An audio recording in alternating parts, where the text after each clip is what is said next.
So for those that listen to 400, there was a lot of kind of subliminal stories and referenced stories to a spades hand that was played prior to the show that you took part in, Greg. Mm-hmm. And Greg and Evan played Dante and I one hand, and they set us mainly because we stepped up, but that's neither here nor there.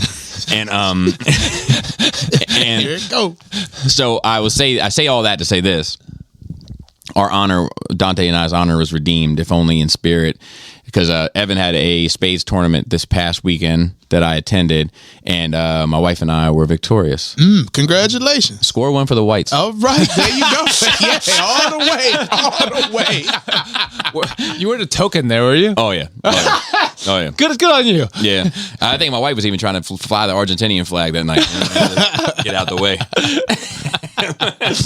But yeah, but it was a good time, and shout out to all those dudes, everybody that was there, and Evan and them for putting on a party. And it's always funny, like because obviously, like when you're the different one at the table, you expect for jokes to be thrown your way, and I'm good with that as long as I can throw some back, you know what I mean? So like I caught a bunch, people told me there was nothing in the food, there was no raisins in any of the dishes that were there and shit like that, and I'm like, yeah, perfect. And then I was like, but when the hamburgers came up, I was like, let me guess, well done, right? So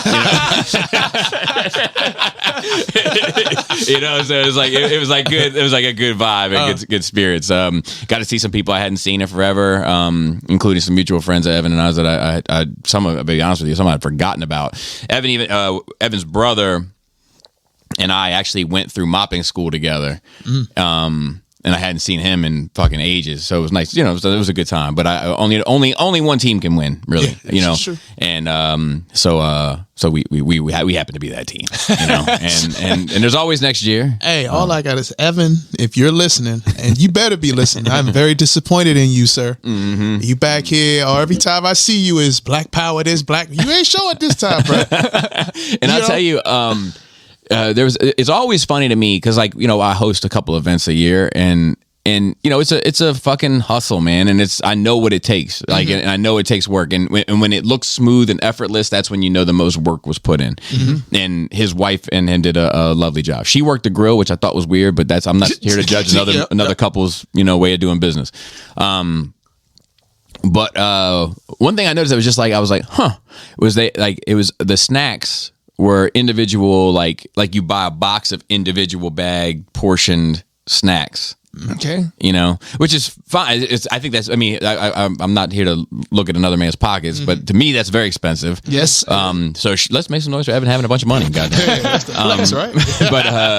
But I did help myself to a little bag of Nutter Butters, and they were delicious. Nice. That's what's up. So with that, we can kind of get started. You had a trophy? They made a trophy and everything? Yep. I got a little trophy. He said, actually, Evan was funny. He was like, I'm so happy I didn't go through with my decision. And I was like, what was your decision? He was like, I was going to get Black Power engraved on the back. Because he thought he was going to win. That's what it was. Or anyone else. Right. Since you was the only person there. Yeah. I feel like you're more proud of this trophy than your mopping trophies. Yeah, for sure. Joe, wait a minute. Joe, you was at 400. That day, I was like, I think I pissed Bobby off because he was like, nah, we don't need to play no more. We don't need to play. I'm like, bro, we having a good time. And then he's like, yeah, but y'all sandbagging. Look, for all y'all out there who play spades, I don't give a damn what anybody say.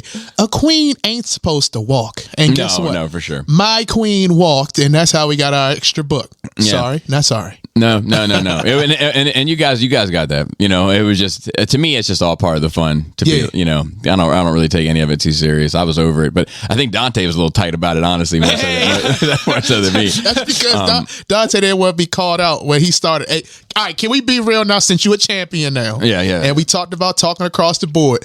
What did Dante say off break the first card that was thrown out? I'm going to help you if you forgot. Remind me. He said, pay attention. You can't say that, bruh.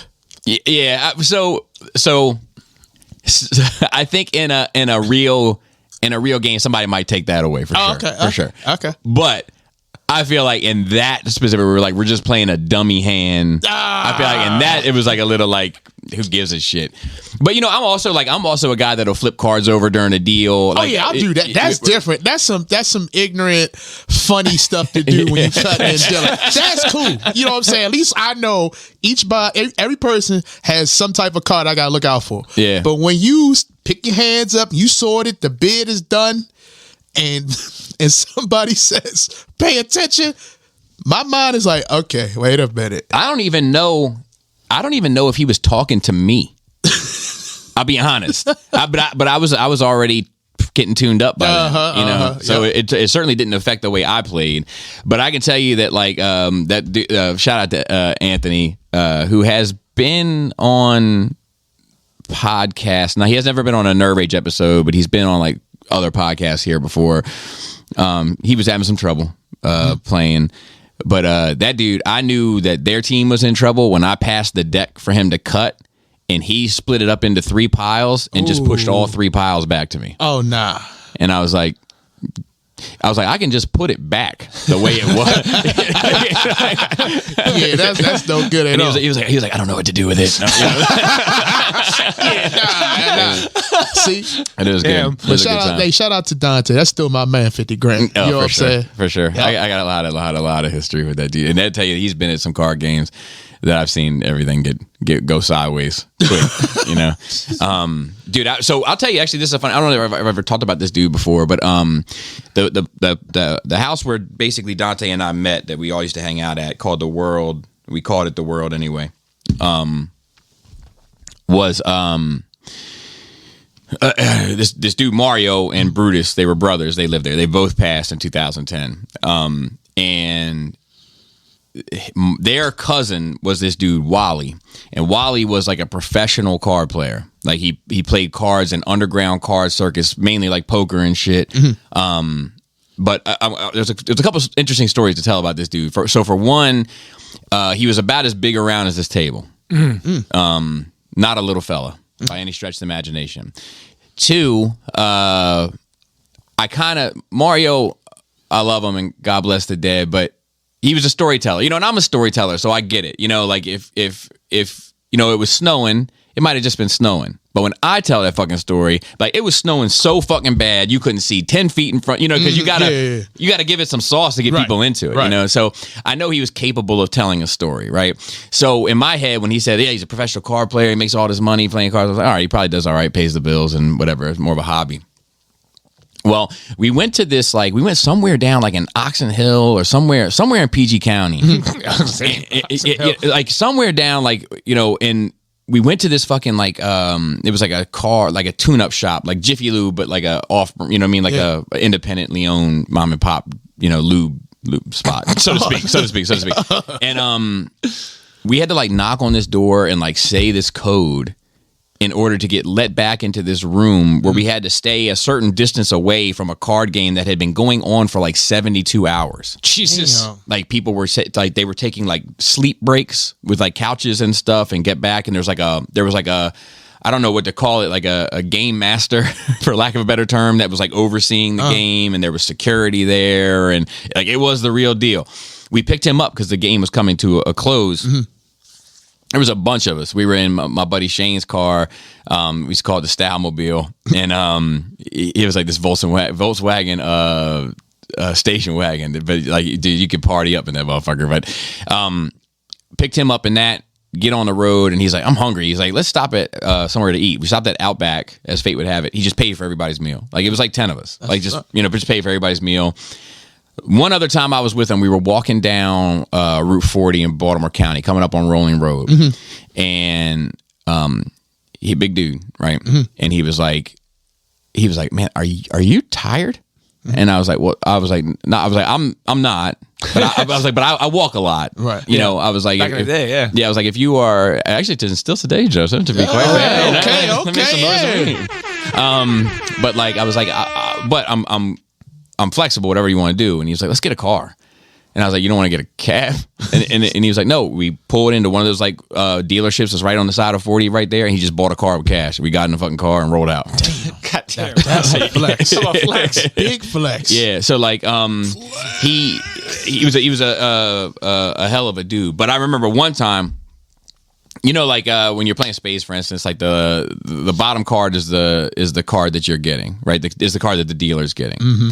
So one time we were playing like a friendly game, and he passed me the deck, and I cut the deck, and I lifted up the bottom, and I put it on top. But as I put it on top, I had an angle to see the bottom card, you know, and put the bottom card on the, you know, on the bottom, and I knew where it was going to be, and I was like, all right, and I passed it back to him, and he took the cards. Now I'm probably 16 years old, 17 years old, and he was like, we're going to play this hand, but if you do that again, I'm gonna break your fucking fingers. And I was like, all right.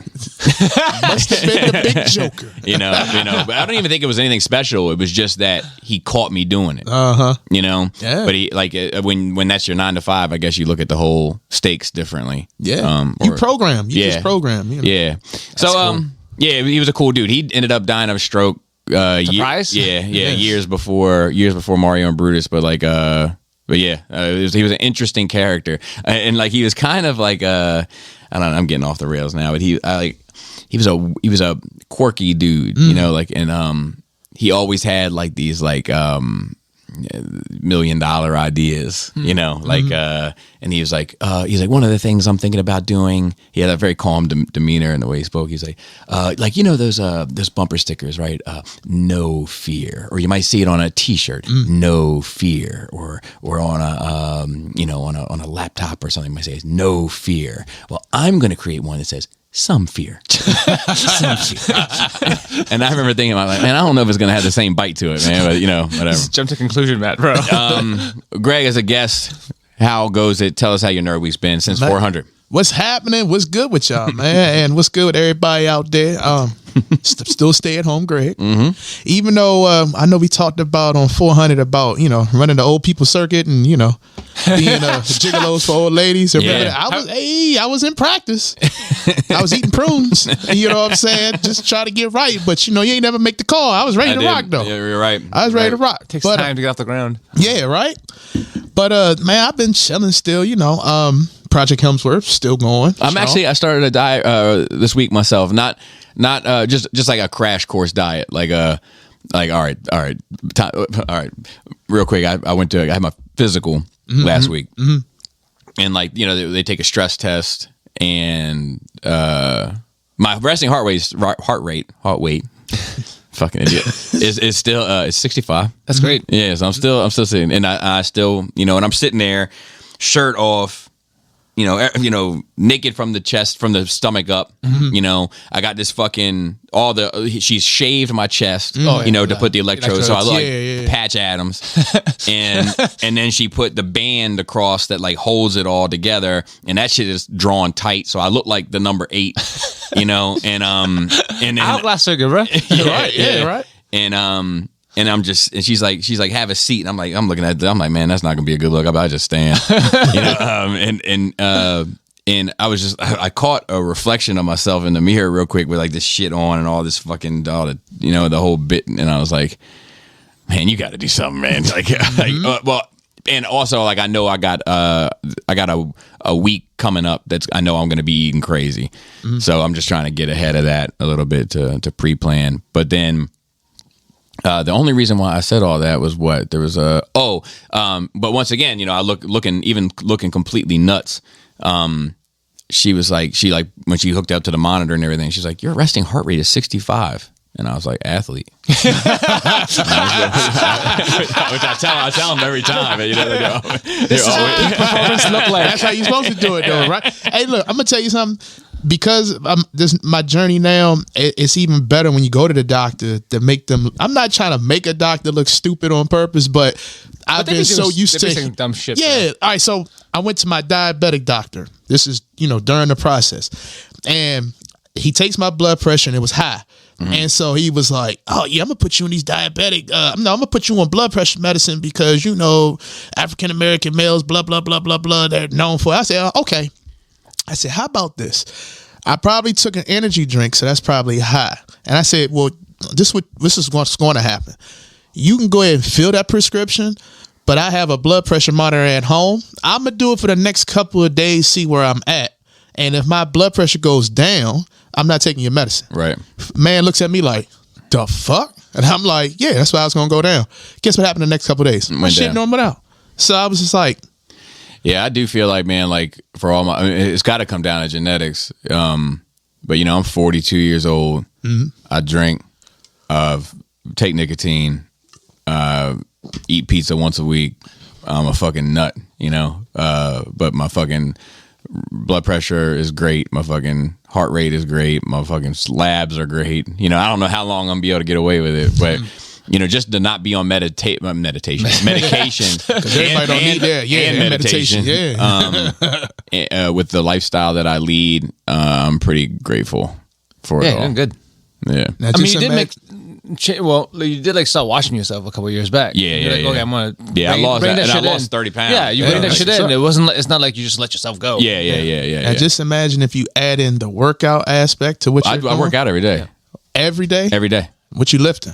So I lift on days I work, and then I walk on days that I don't. God damn, I'm scared of you. So no, don't be. But I work every third day, and on the 2 days off, I walk 3 miles every day. Yeah. And then when I go to work, I alternate between a number of different routines that I've developed. And your mopping can be physical sometimes. And then my work can be physical as well. But I work out. I've worked out I've only missed like 1 or 2 days due to circumstances beyond my control. I've worked out every day for the past 4 years. Sweet. Yeah. Eric B., if you're listening, Bobby said he wants to work out when you come into town. No, so here's the funny thing about that. I don't work out with anybody. Word. It's a private thing for me. It's man versus machine. I feel you. And I don't want to chat. I don't want, it's like my only time I really want to be alone is when I'm working. And that's cool. You got your music, right? Yeah, or a podcast or something. Yeah. I know because I see people in the gym that's like that. Like there's so many, like my gym has those females in it. Mm-hmm. And oh God! I don't want to talk to them. I don't want to talk to them, right? But you see them in there, and I'll be like, man, if I just say hi, I mean, I'm not trying to holler at you, but what I like, and I was telling somebody about it. My gym now, because I go every, my 5 days, it's a consistent thing. Same time, same people. Right. I don't want to be a stranger to nobody in the gym. So I kind of just want to say, hey. Yeah, how you doing? But some of them girls in there, they just be like headphones like these. They just be in it like. Yeah, it's because their life has led them into that situation. They get harassed too much. Well, yeah, exactly. All right, so but now let me ask you this, all right, because this is a conversation now. Yeah. Now we're podding. Mm-hmm. Yeah. All right, so if a female, let's say your wife, came home, from being at the gym, and was in a sports bra and yoga pants, those specific yoga pants that like go inside the butt crack. See them all the time. Yeah. And then was complaining that people were looking at her at a gym. What is your initial thought? But she doesn't complain that people look at her. No. Yeah, I'm not talking about your wife. I'm talking about in this hypothetical circumstance, because I've seen women get upset in the gym with people looking at them.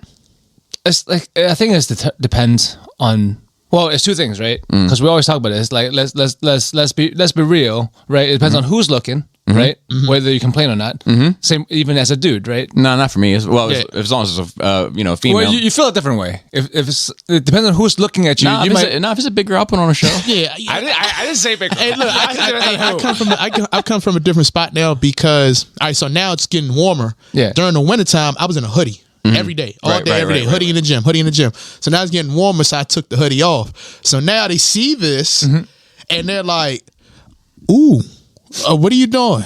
Yeah, I've been here since the wintertime. What the fuck is the difference? Well, I'm just saying, whatever you're doing is really working. I'm like, and I'm getting all this attention. Of course, I go home and tell my wife, like, baby, Project Hemsworth working. He's looking at me, and she's like, well, I want to work out too. Nah, you got the Peloton downstairs. I'll stay downstairs, I'm outside. But I mean, as far as like my, the look, I don't need to have a revealing outfit on or a shirt.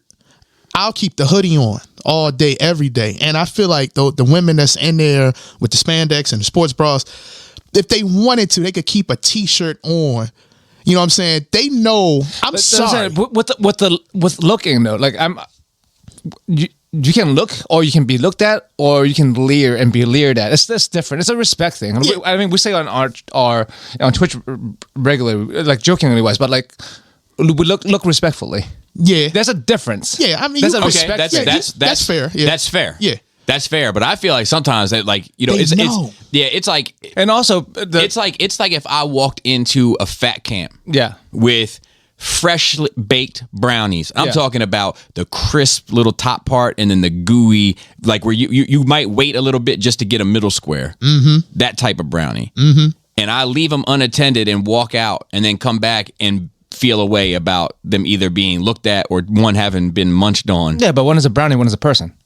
Right. I'm drawing a comparison. Yeah. I'm saying, but like, you have to think of it that way. It's just another human being, and like some people do want to look good for themselves, Which like, is fine, you but wanna, Yeah. then you got to take the pros and the cons with that. yeah, but you can still complain about it. You're allowed to complain about it. Sure, but your complaint is just meaningless to me. Yeah, because you put that outfit on. You know, I can complain about fucking anything. Yeah. It's whether or not somebody else thinks that my complaint has any merit is also fair. I think it's fair to not want to be leered at, regardless of what you're doing. So I do agree, but there's a disrespectful look. Yes. You know what I mean? Like, if a mother like, because you know what I mean? Like, well, people be doing that. yeah, with- that's not what I'm talking about. What Joe's saying, if it's a chick that's in there, because I have a bunch of chicks that be in there dressed like that, I'm not going to be like this staring at them while they're doing people do. squats. But You there know? are those guys I've seen in there. I've seen guys in my gym that just like, Stare. and I'm like, bruh. But sometimes you But, don't. when you get that all the time, you just end up like expecting that from everybody, and so you end up going to the gym with your headphones in and your head down. yeah. So check this out. People look at me away if I have hair growth on my head beyond one day. When I'm out and about, and it's not a good look, it's a bad look. It's like, holy fuck, that dude is Larry David bald. You know what I mean? Because the shit starts coming in, and people look because it's off-putting to a lot of people. I know this. I'm aware of it. I see people doing it. I see people looking sometimes at a reflection in a mirror at the back of my head. Sometimes Okay. it's bald man's plight. I know this. I know it to be true. I'm not crazy about it, but I also understand if I had two noses, motherfucker's gonna look at my face. Yeah. If I don't want that, I'll put a hoodie on. Yep. I guess. They cover up. I think, Joe, I think I just have too many lady friends, and I hear what they say, and I just like I get it. I get it, but I'm Yeah, also. it's like but what I don't get is making a change. No, look, be frumpier. Look less good, so other people don't have to be disrespectful looking at you. Like, what? Like, But see, I'm at a I just want. Can you just want to look good for yourself and go out and like? And not that without people looking at you. Yeah, I mean, it comes with the territory, so I'm not Kinda. really, you know, with be females. better as a man or as someone who likes ladies. Just fucking be better. Yeah. No. I don't think it's on purpose, dude. I catch myself looking sometimes at things. Like I said, looking is different. That's not what. Okay, well, that's then not we what we're all complaining agree about. that disrespectful looking is bad. Yeah. So Yeah. I'm not talking about that anymore. Yeah, I, mean, We I all don't agree. think there's a problem with looking. So I think a lot of women do. Okay, so Yeah. maybe that's because from what I hear, From what I hear, from what I see, Yeah. they want to act like they're going out there in snow pants, bro, and they're not. That's not my experience with all the fitness ladies I talk to. That's the problem. It's mine. You know, and so I'm talking about mine. Yeah, But you so know what? I understand that. I don't get that. Yeah, it's fucking dumb. Also, people are just gonna look at other human beings. Yeah, dude. If it's like, if If it's good, bad, and different, you're gonna look at people. Yeah, there's a thing called people watching where I just sit down on the bench and have ice 100%. cream and look at people. 100%, and you know if That's why I do cons. if I dress like Polka Dot from fucking Suicide Squad, right? I Yeah. wear the whole polka dot suit. Yeah. If I walk outside and people look at me, I'm like, oh, this makes me feel good. Okay, but I'm looking at you because Yeah. you got polka dot suit on, Yeah, you're gonna be okay with that. and you're not Kwame. yeah, You know, like we were talking about with outfits the other day. It was like, yeah, I know I get looked at when I'm wearing my getup at restaurants or whatever, but I don't care. Right? Right. Like you have to not care at You would- up to a certain level. and you would get looked at the same way if you wore a tux into McDonald's. Yes. Yeah. You know what I mean? Like, I think there's Yeah, I got a weird look one time when I went to medieval times in a suit. perfect. Yeah, You know what I mean? Like, we decided to get dressed up and go somewhere, and then I was like, "This is just medieval times." and that's my thing. And I do think because you can't control other people, right? And, Yeah. and we know that other people are shitty, and we know that Yeah. other people are disrespectful, and we know that I've been very public on here about the one of the biggest problems I think that American society, at least on the East Coast, faces is a distinguished lack of courtesy. Yeah. In general, Yeah. I think it's the biggest problem that we face as a civilization. But that being said, I can't control you, but I can control me. And if something bothers me enough, I'm going to switch. You know, and it's not fair, but neither is life. Yeah, this is true. You know, that's my thoughts. Yeah. Anyway, you do look good though, man. Well, you don't mind me saying. Thank you. I usually see you in a hoodie also. Exactly. You know, and when you came in today, I was like, oh shit, he's fucking. You know, he's all right. He's It's the doing all right. Captain America shirt. I was making sure I put on a Maybe. Captain America shirt. Maybe. So, this is how much I love y'all. So, we're here, early. This is my gym time. So I was like, man, I'm in it now. I'm like committed. I'm in it. I said, how the hell am I make it to the gym today? So I went earlier this morning. Oh, I was gonna say you can come over. Oh, see, now I know. I mean, now I can put it in my mouth. You know what I'm saying? I haven't seen my gym since I've gotten the new equipment. Yeah, I have a full set of them. Oh, yeah. See, I got it. Yeah. See, we can map that out, man. So Yeah. I go in and during my regular time, there's nobody in there. That's why I've, it's like 6-7 people in there. You're talking about being regular. I used to go to the gym for years. Mm-hmm. It's fucked up because it's a whole different place depending on the different time you go. Like I Yeah. used to go at the same time every day. I know everybody. Even though I'm Exactly. not social, like you just end up after fucking 3 years, you're gonna fucking talk. Right? Exactly. Except then all those new people on January 2nd. Well, we Or all after us- after Thanksgiving. No, all us regulars like look at each other like, bruh. Man, right. Exactly. Hey, Like, look, get I'll off be my like, fucking oh, rack, bro. shit. You're not gonna be here I'm next like, month. You're what wasting are my these people goddamn doing time. in here? Like the first 2 years, it was like, oh shit, these fucking. You know it. You know it's fucking But coming. after a while, when you the old person there, the OG person, and you see a new person that you've been cool with, and they're Yeah. like, well, who are these people? Oh, don't worry about it. It's They'll- just New Year resolution. They'll be gone. in a They'll be couple gone in a weeks. couple, and sometimes a couple of them stay, and good on them, man. Because Yeah. there's always some people that stays, but like, yeah, they're wasting your time when they're like, when your gym time become like double because you're waiting on machines. Yep. But yeah, you go to like sometimes for whatever reason I have to go in the morning instead of my usual time. It's like, who are these people? This is a whole different fucking place. The workers are different. Yep. The fucking nobody knows me. I don't know any of these people. That's Yeah. it. And that's what happened this morning. So I haven't been in the gym early morning in months. So I'm in there, shirt, same look. And I'm getting these looks. Like I know the trainers. The trainers are like, oh, wait a minute, what you doing in here so early? So, Right, right, people right. know me. But then it's those other looks that are like, New guy. and I'm like, oh. I was like, oh, I got gray pants on. So I have a friend of mine, a lady, she said, Yeah. you wear gray pants in the gym? I said, yeah, why? You need to stop. I was like, for what? Girls be checking for that shit. Yeah. I said, get the fuck out of No, here. that's Gray the thing. pants, gray So pants is the thing. So I put That's on the gray thing. pants Gray today. pants, And white pants, yeah. I was like, oh shit, I got the gray pants on. Gray sweatpants. That's the thing. This fucks my head up, man. I just come to lift. Yeah. I don't want to talk to nobody. Now, are you now you get it? I just came to lift, bro. now are you uncomfortable by it? No, fuck that. I want to see it. All right, now let's say that you were uncomfortable by it. Do you wear gray sweatpants next time? I don't know. I like the attention now. Yeah, but let's say you didn't like the attention. Okay, if I didn't like the attention, then yeah, I probably feel some type of way. That's my thing. Yeah. That's my whole thing. And it sucks and it's unfair. Yeah. But if it means one thing has to take priority, either this means more or this means more. And not to say that it's fair. Yeah. But that's what it is. Mm-hmm. And it's just like if I'm fat, right? I'm not like, oh my God, is he gonna fit on this plane ride fat? But I'm not like a skinny dude. If I wear a little itty bitty shirt, let's say that's going to come up about halfway when I sit down, people are going to look at me. Exactly. And if I'm uncomfortable by that, I need to make a decision. Is it that important that my belly stays at about 72 degrees, or do I want to feel more comfortable? Right. I'm going to put the hoodie on. Yeah. Yep. And also people are gonna, but in both situations, unfortunately, people are gonna look one way or another. Yeah. Yeah. Like ladies be wearing the frumpiest shit and they be getting fucking harassed sometimes. Yeah. Well, now harass is a totally Yeah, different thing. that's on a whole. Yeah. Luckily we don't have folks in our gym that do that. From what I've seen, there's one cat in the gym that do some wild shit on the gym machines. Yeah. And I'll be, what the fuck is you doing? But I don't. Muscle confusion, bro. Yeah, like he be I like. love seeing that shit. He's Though, like some of the shit he be doing on the machines, like he's slow grinding on while he's doing his lats. I'm Oh, like, that's me. nah, if you seen this guy, Joe, you'd be like, what the fuck is you doing? Like, it ain't working out. But Right. he's still a cool guy, though. I ain't fooling with him. But How else are things? everything else is good, though. I mean, What's new in the toy? Last time you came, you were gotten into the G.I. Joe stuff pretty heavy. okay, so I bought that Magic Square Prime. The 2.0, the MP? new one. The Okay. XE Okay. action. I got that one. And I'm going to be honest with you, because I have the OG one. Yeah. That shit look good. The new one. Yeah, the new one looks great. Yeah, I think they both look good, but I prefer that old one, man. Something about that new one's face is not for me. Swap heads, bro.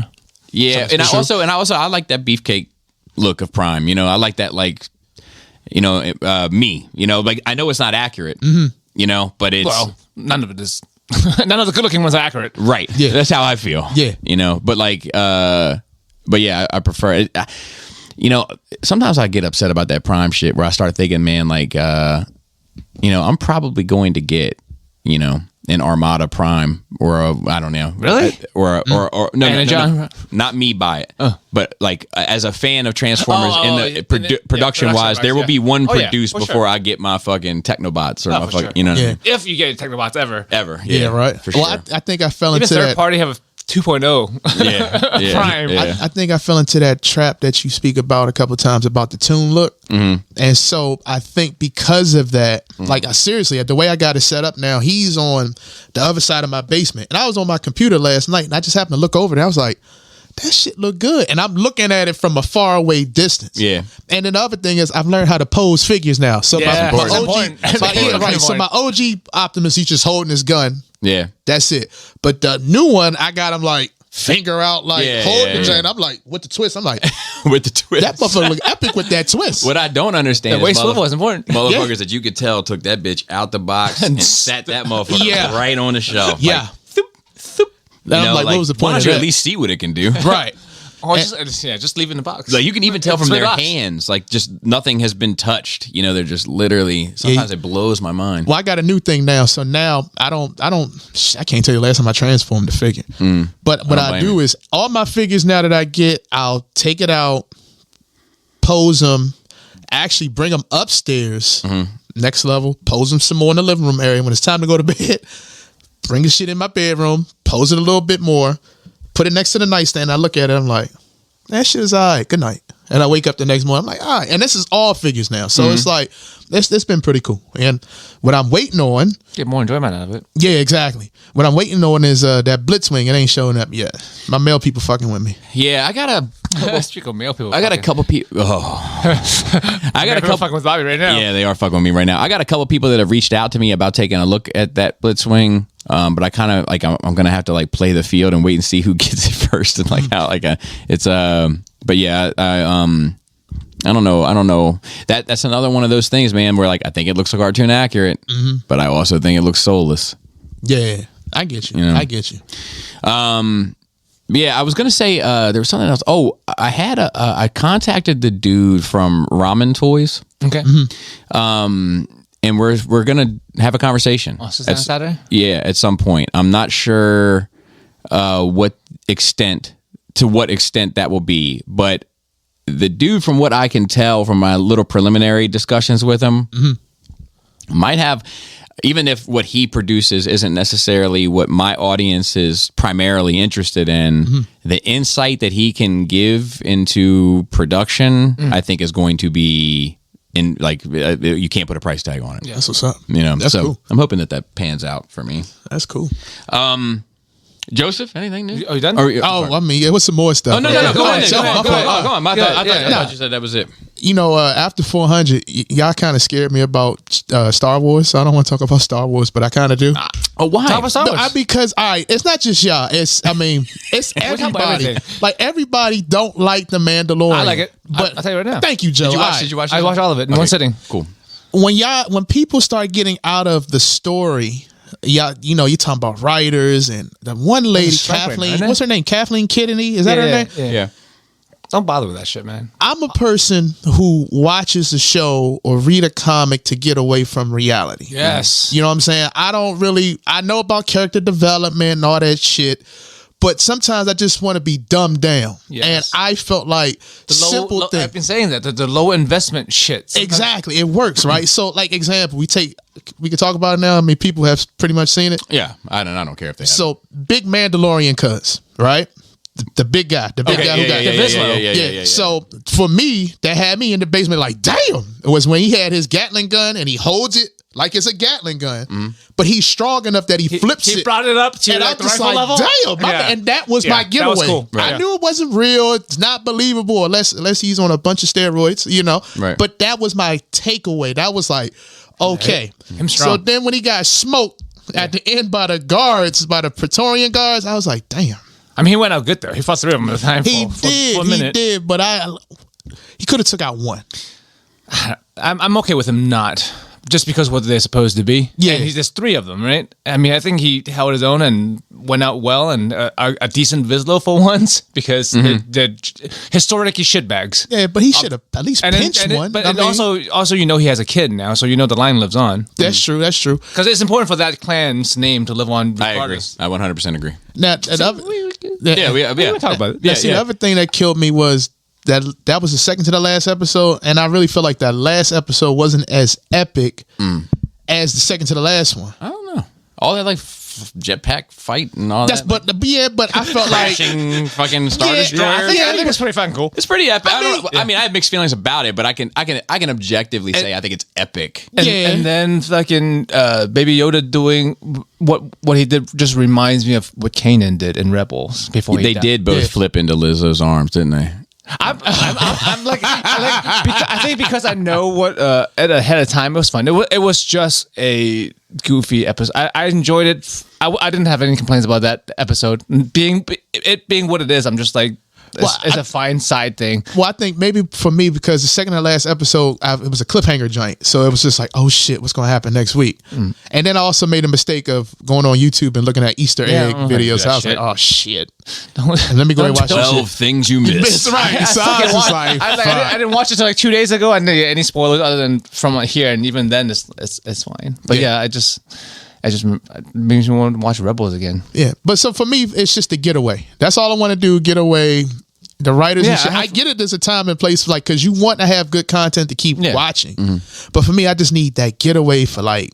I don't think it's bad. I mean, it's definitely not like great writing or any fucking thing significant, but for like something I enjoy. I enjoy Mandalorian. Yeah. Like, I mean, I that's give it a awesome. good B for just like I don't think I wasted my time. I watched it all in once. It was good enough for me to even for Krista to stay up till like 2 finish watching it. That's sweet. And she sleeps at midnight all the time. Cool. That's awesome. Yeah. You know, like you win. Yeah. You know, like I am. So I think I'm the same way. I watch this shit for escapism as well. I watch this shit to check out of the real world and indulge in this fictional world. But in order for me to do so, I can't have it dumbed down because it's the dumbing down of it that makes me still stay in the real world with the regular dumb motherfuckers. You know, like I think maybe like a lot of times I think me and Pinkerton talk about this with you is like we can go in things with like different kinds of expectations and enjoy it. Like I don't know. Just like why I can say Street Fighter the fucking movie is fucking great. Yeah. Or Mario the Brothers, movie. yeah. Mario Brothers the movie, the old Dennis Hopper joint. movie is great because I go in expecting that. And I think I also like I think that I can do that to some extent too because like Yeah. I think with like Ant-Man, Ant Millennium, Yeah, whatever it's because you called. like that and Pinkerton couldn't Yeah, like Quantumania. Yeah, I was saying, yeah. I had super low expectations for Marvel in general. So when I walked into that, I was like, huh, I mean, I enjoyed that well enough. I don't like this and I don't like this, but I don't find it egregiously worse than the average Marvel film. Right. You know, like, but The Mandalorian to me, it just seems like such a, not in terms of people that like it, but in terms of their approach, the creative team's approach to it. Yes. Just a very lowest common denominator, paint by numbers approach. And that does nothing for me.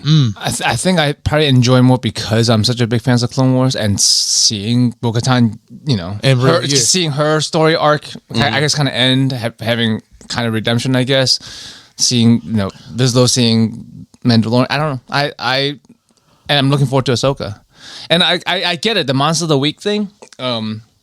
It's cool to see interesting shit, but I would like to know more about like that fucking mechanical monster guy with a bionicle thing on Mandalore. Like the big crab monster, Yes, but yes, you know yes. his biological inside. Yeah. I would like to know like more about that thing. Like how did he get there? Yeah, you never- is that? you never will. You don't. But like it's a very fucking interesting design. Like I don't know. it reminds me of a fucking Necron from 40K. But I don't. I like interesting visual shit. And even that shit I found like to be like half the time I'm like, man, I can't even tell what the fuck is going on here. Like I'm gonna have to pause it and turn my contrast up or something because it's just like that shit on Mandalore was just so fucking dark. Oh, Yeah, and you gotta turn off the lights. We watched every time, Mandalorian with all the lights. Every time I do Mandalorian, I gotta turn the lights I off. turn the lights out too. Yeah. But I think it's just that it's because they don't have the budgetary money due to a lot of the digital effects specifically in those last 2 episodes where they darken that shit up so that they don't have to render it all. Yeah. But I mean, a lot of the fight scenes were fucking great. This is episode 1 of Mandalorian. You ask what Monster Hunter the game is. That's what it is. Except you're actually competent at fighting monsters and not like a bunch of dudes standing around getting fucking killed. That set me up for the expectations of the show. By the way, that first scene, I'm like, this makes no fucking sense. Yeah. Why do you set up camp where a giant Next to turtle a water, alligator, right? Yeah. giant turtle alligator is, and then you live in a cave, but everyone decides to stand and fight a thing they can't fucking fight instead of going back in your fucking cave. And then also when the bird guy came, you choose to live in a place Right. next to the water where turtle crocodiles are and pterodactyls are. Right. And then they were like, yeah, every time they get one of ours, we can't catch it. I'm like, every time? Yeah. How many times? And wait a minute, they left. many times? They Why are you left, here? They left one planet to go to another planet, right? Yeah. Y'all didn't do no research. Like, I mean, like, it's nice and secretive and all, but like, you could choose to do better. Yeah, you gotta check one of those websites. There's like tourism websites. Yeah, right. Don't come to this planet. Fucking Yelp review. Why don't you? Right. Yeah. So They make no sense. Yeah. And you know what? Now that you mention that, man, fuck you, Armorer, because you fucked up on that one. Seriously. The Armorer is the leader, right? yeah. That means the Armorer said, hey, everybody, this is the way. Let's go to this planet. Yeah. Shit. And we're gonna have our ceremonies in the water with the alligator. With kids. We're gonna have kids in the water with alligators. If I was a Mandalorian like there and that like click, I'd have been like. I would get kicked out of the group because the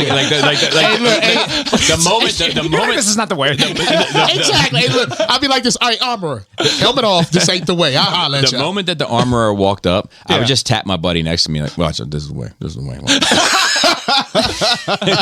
then she'd be like, this is the way. I'm like, told you. That's the only Take a thing. shot every time. That's the only thing this bitch knows how to say. You know what I She mean? Like, hammers the fuck out of people though. I like that. It doesn't matter what situation. She don't got no guns, nothing. She got a hammer and some pincers. And Even that's did it. that shit with a jetpack on. and by the way, random Star Wars name Devoctus. Do you good, think that's good, that's good. do you think that any of this shit is actually the way? It feels like it's the wrong way. That's what it feels like. This is the wrong way. But I like them. The cult. These Death Watch, not Death Watch, Children of the Watch cult. I like them the way that you like Jehovah's Witness, Bobby. Oh, that they just stick to it. They stick to it. Yeah. Like fucking Bo-Katan is like, I'm not part of your crew. It's like, you did this thing, right? And then you're part of the crew.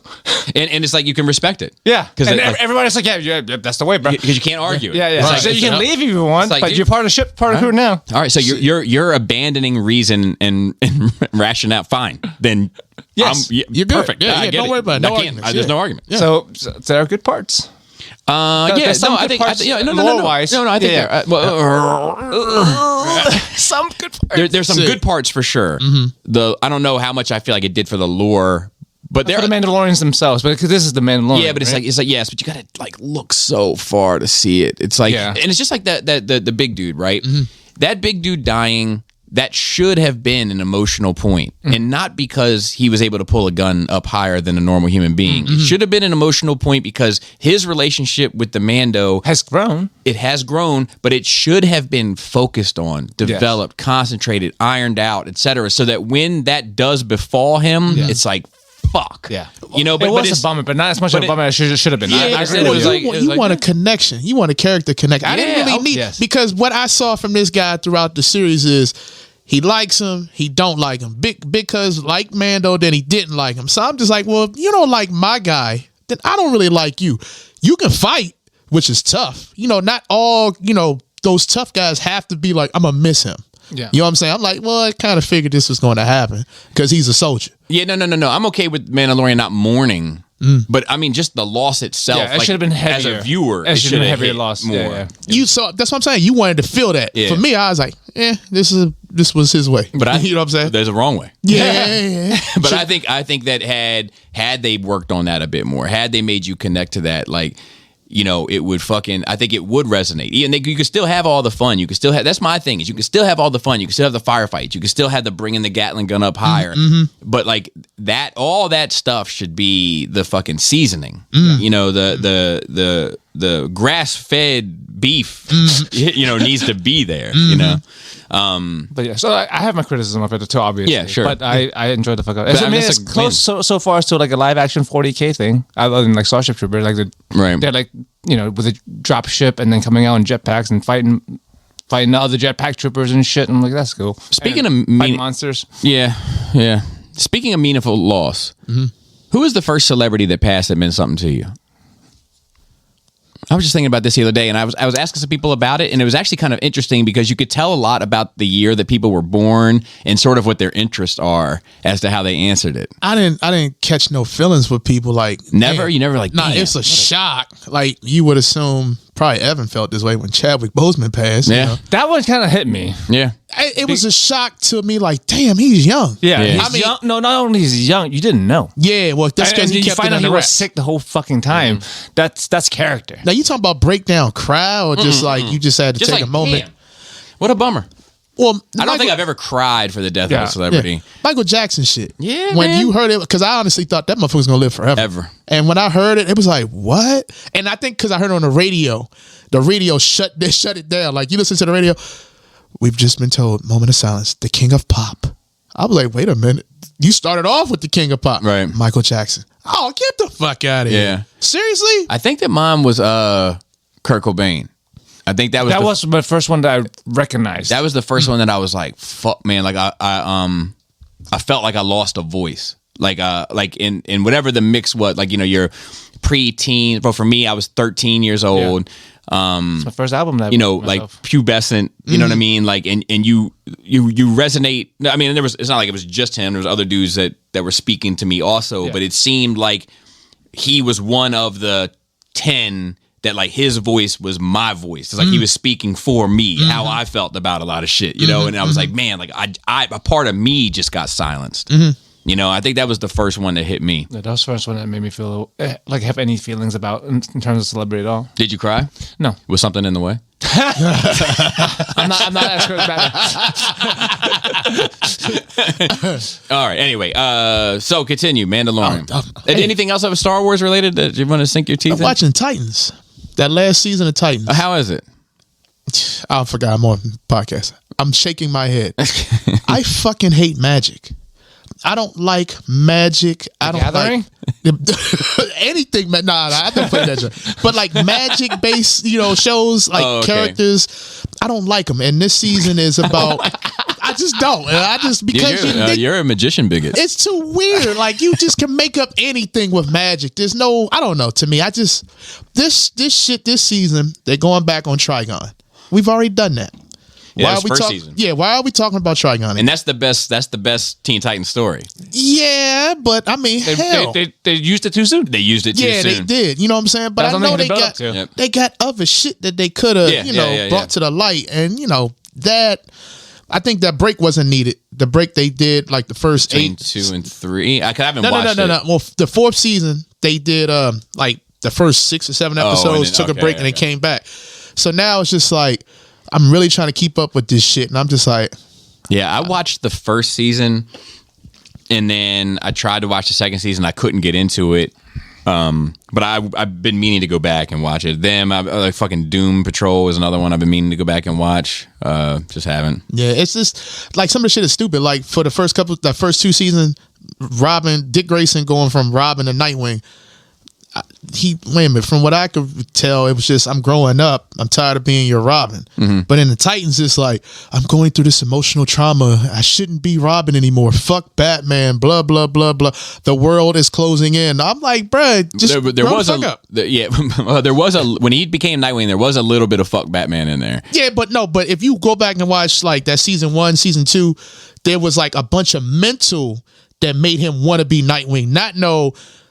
I'm not following you no more because what the fuck you're doing is not cool to me. Right. It's more so like my life, how I'm moving, my past. This is why I want to be Nightwing. Or then it was a vision of a Nightwing. And I'm like, you're doing too much, bro. Yeah, because it was also like that was the it was a Kryptonian legend or like a Kryptonian superhero. Oh yeah, named Nightwing that Superman had told Robin about, and then because Robin was struggling dealing with fucking Bruce, and he like confided in Superman, and Superman told him this story of Nightwing, and then he left Batman and became Nightwing, and then Batman low key held that shit against fucking Superman too. Like, man, it's fucking half your fault. All this fucking shit. But yeah, that's how. Anyway, that's the high beats of it that I remember. But yeah, season 4, it's cool. It ain't great.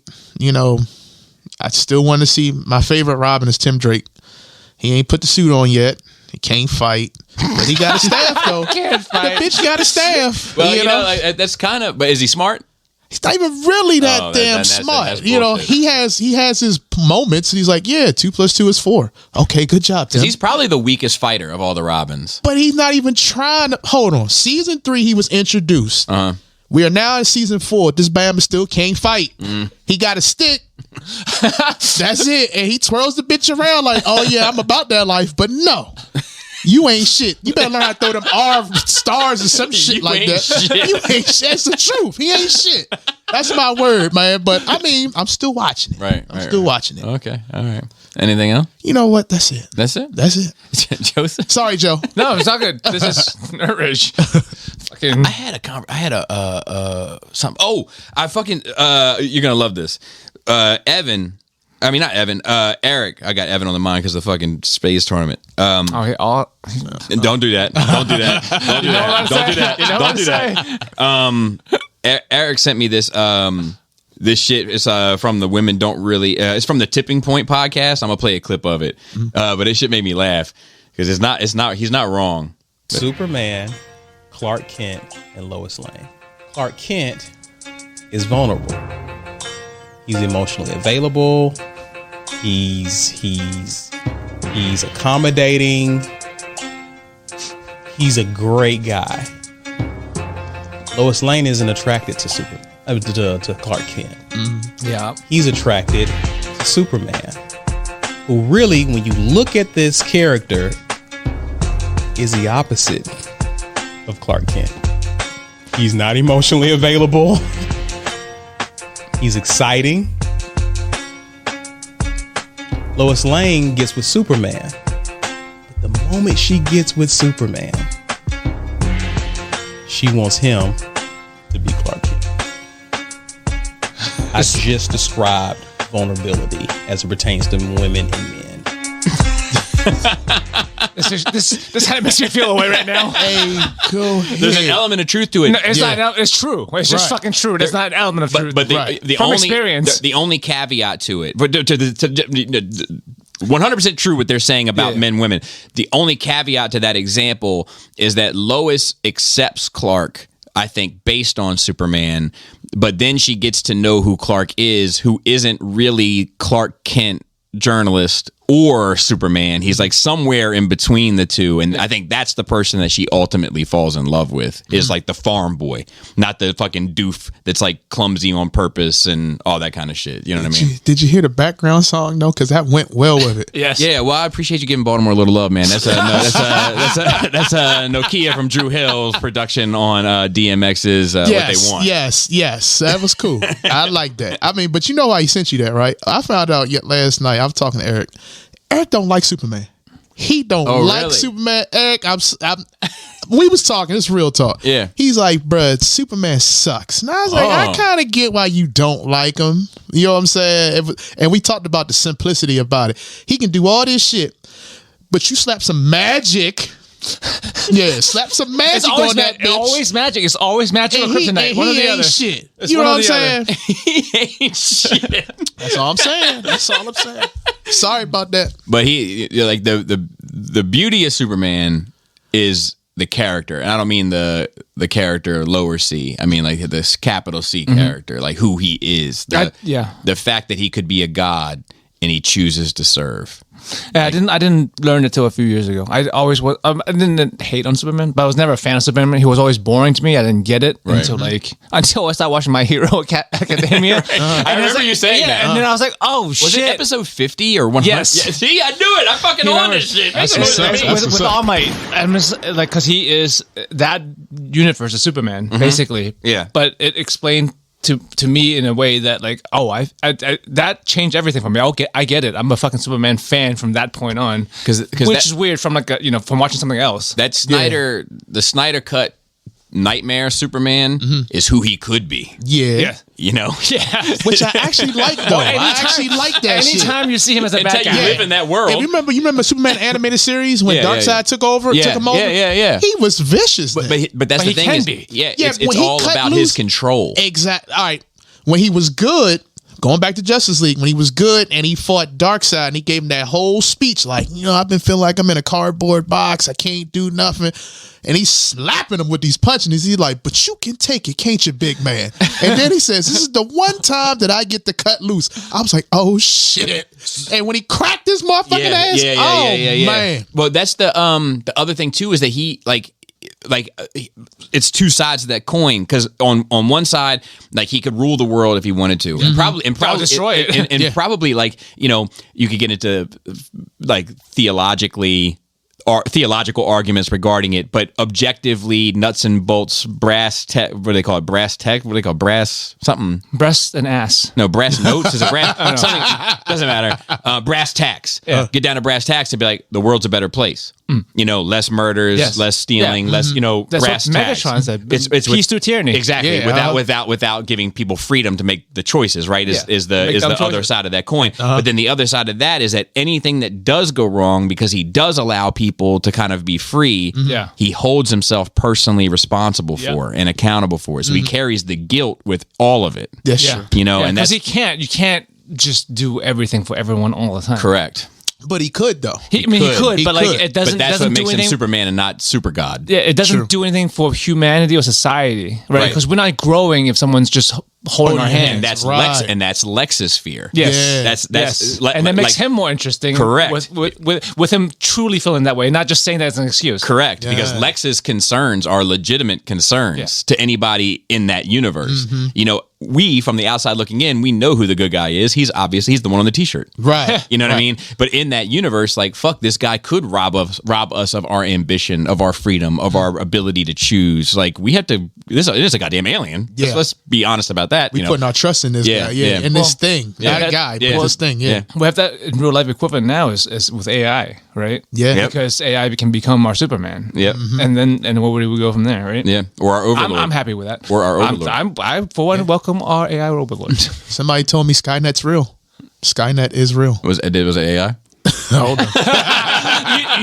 you don't even know anymore. Yeah, right. If you're talking to someone online, you don't even fucking know. Yeah, it's true. Yep. Joe, how was your nerd week? Good. Let's see. Finished watching Korea #1. I love that show. I hope this. I guess this was Korea #1. Korea. I think I guess that's the pilot season, because at the end of the season they're like, oh, I hope we get to do more of these. I'm like, I hope they do too, because like it's interesting. Just it's funny. You learn something culturally about Korea, and yeah, I when generally does the enjoy it. North Korea show start? That's the one I want to see. I don't know how much. It's funny. It's called like the Bureau of Intangible Arts or some shit in the translation. It's just like Korea's government have decided, or like these particular arts are like Korean cultural arts that has to be passed down. Okay. So I wonder how many more of that there is, but I don't know if North Korea has any of that. Right. Is this right. a documentary or is it? No, it's like a kind of like a reality show. You've seen Dirty Jobs. It's like that. Oh, but it's okay. Korean. It's three people who are quite. I like the banter, and I find them quite charming.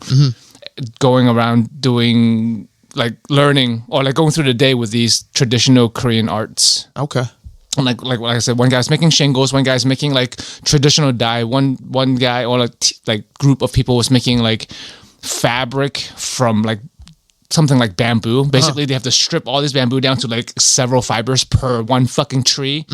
And they do this to make like, it's just 6 months or something to make one sheet of fabric. And you get to like learn about shit like that. And the sauce, their Korean hot sauce or whatever. There's like one lady who's like official, and they have like a whole fucking temple full of just jars of sauce, some of them which being like decades old. See, I like to see my mother-in-law lives with us, and she watches Korean dramas. She's all about Korean everything. K-dramas, yeah. So I come with her with this shit, and I'm gonna be like, yeah, Nana, what you know about Korea? What you mean? I'm gonna explain this show. She be like, that don't exist. Look it up. Yeah. She gets so mad. Call Korea like, #1. Yeah, Korea #1. All right, man, I'm about to tell her that. I was with a Vietnamese gentleman yesterday, and I was talking to him. Actually, he was a pretty interesting dude, but he's a new guy, so I can't. work? Yeah, so I can't let him quite kind of eat fairly at the table yet. Like he has to kind of earn that spot. Yeah, exactly. But I was curious about a lot of like because a couple of things. He came here when he was 13. He's 21 now. His name is Bao. So I was calling him good at Bao.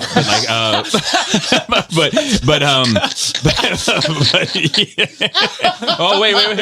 Bow, bow. Yeah, funky chopper sound.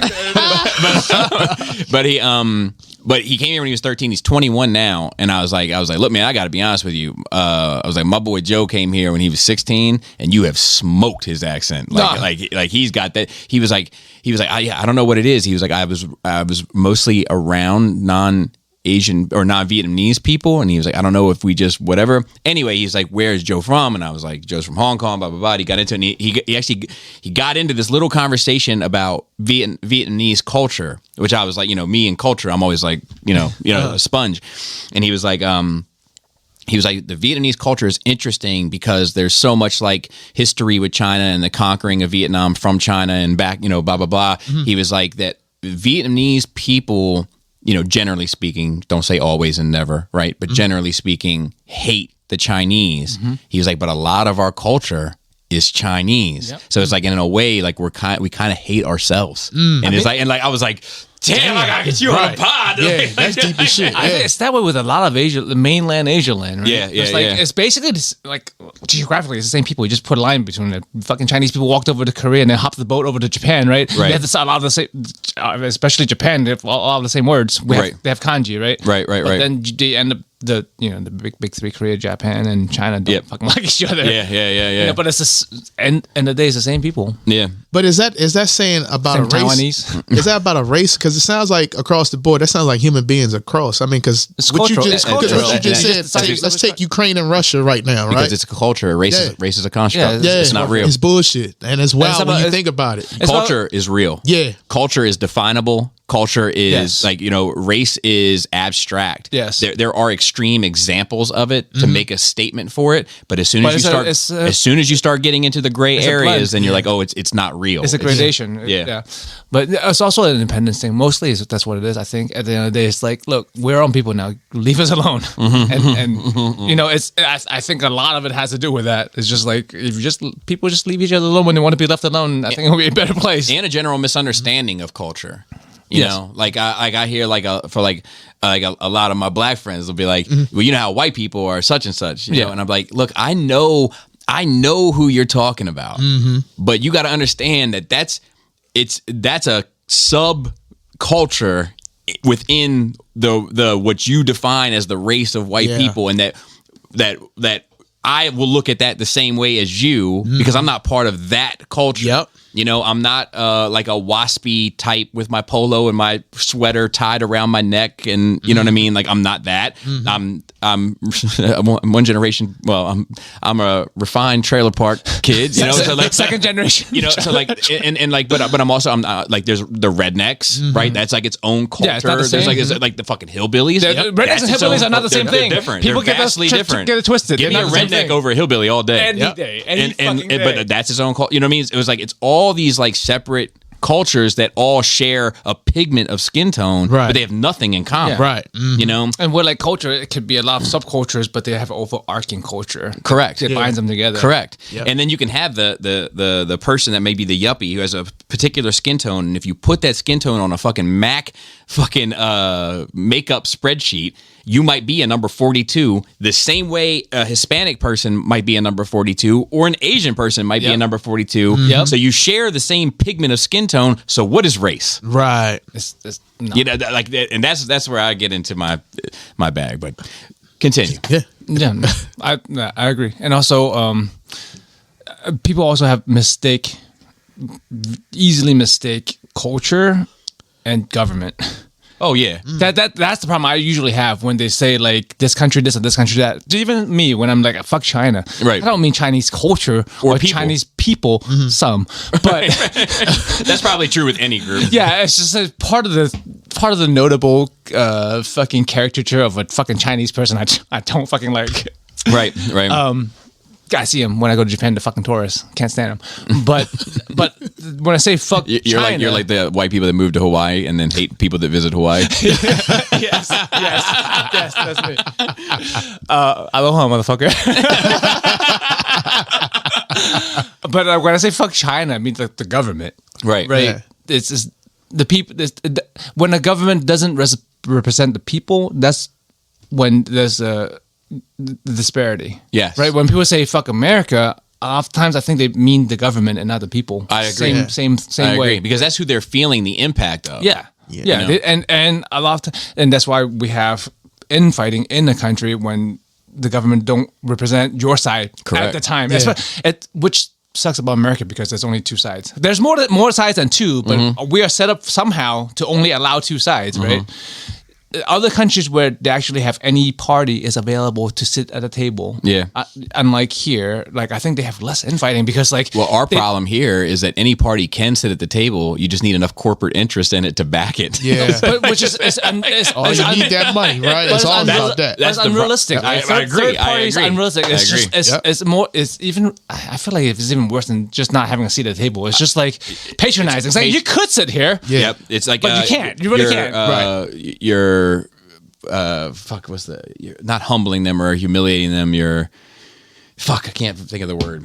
Go ahead. But either way, when you set it up, Humoring. yes, humoring. Yeah, Okay. yeah. But when you set up to where there's only two sides, you force people mostly to pick a side. It's much easier to fight each other when there's only two sides. Yep. Right. When you have 8 sides, Right. you're gonna get along better. Right. There's no fucking common enemy, and you don't have to feel like you're picking the strong or the weak side. And even when you don't feel represented, you're like, well, none of these other fuckers are being represented too. Where if it's just two of us, one of us is represented, one of us is not. You're like, well, Right. this is not my president, quote unquote. I get into Right? this like with like when I How did it get here? You're talking about Korea. but I get into this conversation. Nerve rage. Yeah, nerve rage. I get into this conversation when debating conservatives. You know, like because like and people pigeonhole, like it's funny because people in this world kind of pigeonhole me as a more conservative person, But you're not. but at work people they pigeonhole me as a very liberal person. It, You know? it depends on where you are. It depends That's on right. where I am. Yeah. But like, with conservatives, I always argue them. I'm like, look, like you have to acknowledge your party is at minimum 2 different parties. There's Yes. the conservative party, Yeah. and then there's the religious party. Yes. You know, Yes. and like That's I know, the problem I have too. I know plenty of hardcore conservatives, but are also pro-choice. Yeah. You know what I mean? Like so it's like there's a big discrepancy between those two because one is kind of, you know, spiritually motivated and one is financially motivated, you know? Well, anytime religion is involved with the government is a bad idea. Yeah. Yeah. When we're supposed to not have that, but yeah. Here Yeah. we are. Anyway, still watching my not just true crime kind of thing. I've been into it. It's listening to a lot of interesting shit. But like the one that stood out to me, I sent you guys. I don't know if you guys had a chance to watch it. It's this guy called Bebo. His nickname is Bebo, the Sky King. If you look it up, his story is quite fucking interesting. Nobody got hurt, other than him. But you get to hear his recordings because like he was talking to someone at the time. I don't want to ruin the story in case anyone wants to give it a watch or a listen. I would specifically watch the one from Coffee House Crimes because he always plays like actual footage or recordings of the case. So like he's a random dude who like he works as a baggage person. Maybe he works in the airport. He doesn't know how to fly anything. He thought it was cool, and he fucking stole a plane. Then, like again, nobody got hurt, but like you get to hear him talking to the tower, and it's just like it hits me in the feels.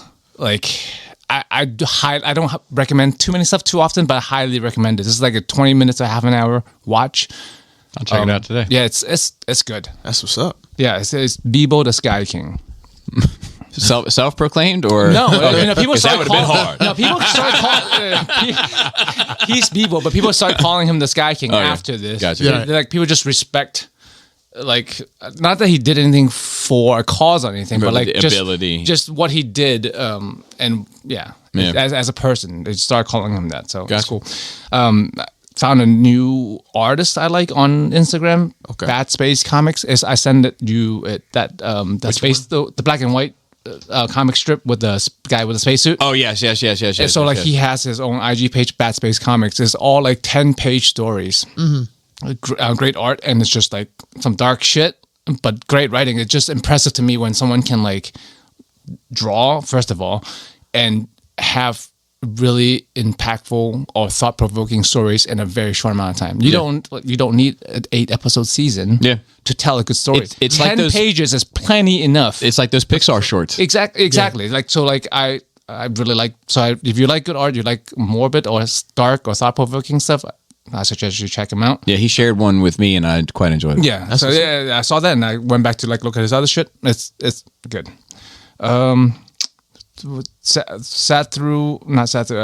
Binge Vox Machina season 2. That's a Dungeons and Dragons cartoon. Okay. Animated show that I talked about a long time ago, which I backed even further. Okay. They had a season 2. Season 3 is greenlit. Like it was it was Kickstarter funded. Ex Machina. Vox Machina. Vox. It's Critical Role as a company. I've been watching for years. I used to talk about them all the time.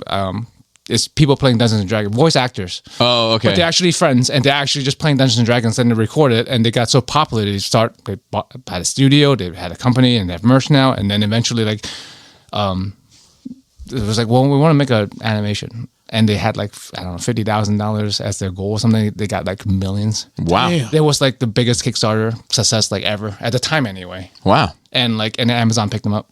No shit. Yeah, I mean that's like our dream, right? As kids, when we read comics or watch shit, It's like my dream now. Yeah.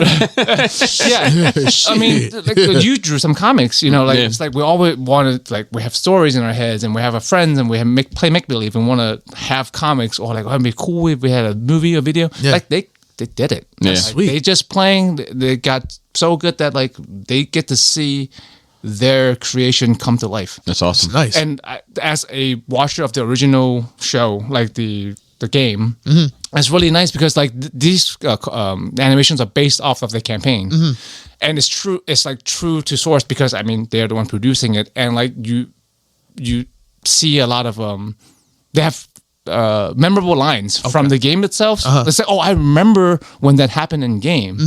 So and also there's a Battle Chasers fucking cameo. Garrison and Red Monica. And I know you have a Garrison and Red Monica an affinity. is in the bar. Yeah, I Love I hate. hate Joe Mad because of it, but one of the cast members is friends with Joe Mad. I still don't have 10, 11, and 12. Issues 10, 11, and 12. I kickstarted that project 2 houses ago. Dude, saying 2 houses ago is nuts. 2 houses ago, and the fact that I will never get what I want because he is not drawing it. Right. And I was like, I'm too busy. I'm having this other guy draw it after 4 or 5 years. I hate that guy. I fucking hate that guy. So we're just going to, wait a minute, we're going to ignore that you went through 2 houses and not hit the big flex button. I'm just saying. It's Bobby's fault, really. I mean, In part. It's Bobby's fault. Bobby is like, bro, I didn't finish moving in yet, right? He came to visit. Oh, you got a new house? Let me come visit. He walked in like, when are you moving out of this place? I'm like, motherfucker, I haven't even moved in. Like it was like it only took me moments to realize like they've almost already outgrown it. damn. You know, like they're just moving in and they're almost out of space. And I was like, well, this is obviously not a forever home. Yeah, see. Hey, Joe, you be making big moves, man. I was like, this is my forever home. I'm not getting out of here. Hey, He's look, like, shh. I've been listening to his moves. He said, hey, look, we talked about earlier, the gym. He said, man, I got a whole full gym. And, you know, you come over. I'm like, okay, bet. Then a couple weeks ago, you were talking about roofs and shit, fixing the roof. Yeah, we replaced the we roof. still contemplating fixing our roof. You know, that takes some time. I mean, got a whole PC set up. I mean, what you got going on? No kids. Ah, okay. That's what I got going on. Sweet. Think about how much money you spend on your kids and think about all that money just like in your bank. Yeah. That's a lot of money. And time. Hey, all the look. time you spend with kids, just time with yourself. My daughter, she's losing teeth, and you know, Tooth Fairy, give Tooth Fairy gives you money. Yeah. No, not my daughter. She has to have a LOL. Surprise. LOL, you know the little dolls? Yeah, LOL. yeah, yeah. Oh. Every time she loses a tooth, it's a LOL doll. That's more than $1. That's a lot. Yeah. That's a lot of teeth. Yeah. I mean, shit. I remember my wife I got $1 for my teeth. Mm-hmm. I got $1 or $2. Oh, it was a quarter, bruh. Mm-hmm. And I remember my wife going in and trying to put a $10 bill in one of my kids' pillows. Hello? And I was like, I was like, what are you doing? And she was like, all I got is a 10. I was like, fucking tooth fairy, better find some fucking change in this. You said president. Like, what are you talking about? No wonder they don't respect anything. right. So we just had to have the conversation with her because she's lost both her front teeth. So the second one that just came out, when the tooth fairy came, I had to make up a whole story. I said, hey, look, I was up when the tooth fairy came here last night. And she had to talk with me. She said, hey, look, I just want you to know inflation's real. so I'm trying to explain it to a 5-year-old. I said, yeah, inflation's real. So I'm going to have to start giving her dollars. I said, so my daughter's like, huh? And I'm like, yeah. So just expect $1 now, baby. No, LOL. You'll learn. It's okay. You know what I'm saying? Life's full of disappointments. Start now. Right? What you say earlier? That's life. That's life. That's life. Yeah. But I really enjoyed the show. It's gonna be, I'm looking for season 3. I don't know when it's gonna come out. Hopefully this year. It looks like they're gonna go through the whole D&D campaign, which I would love to see. And then I think they're getting greenlit for another show after that, which is so D&D campaigns can go forever. They can end. So Critical is on the 3rd one now. Okay. And this animation is on the 1st. I think they already got their second campaign greenlit. Okay. To also be animated. Nice. Just fucking fantastic. And seeing Battle Chasers, even in just a quick cameo scene, seeing Battle Chasers in person, I'm just like, man, Yeah, it's just great. get that show. Yeah. If wasn't being fucking ransomed by a fucking douchebag. But and speaking of having your vision come to life, I don't. People listening probably know who Markiplier is. He's a YouTuber. He's one of the biggest YouTubers of all time.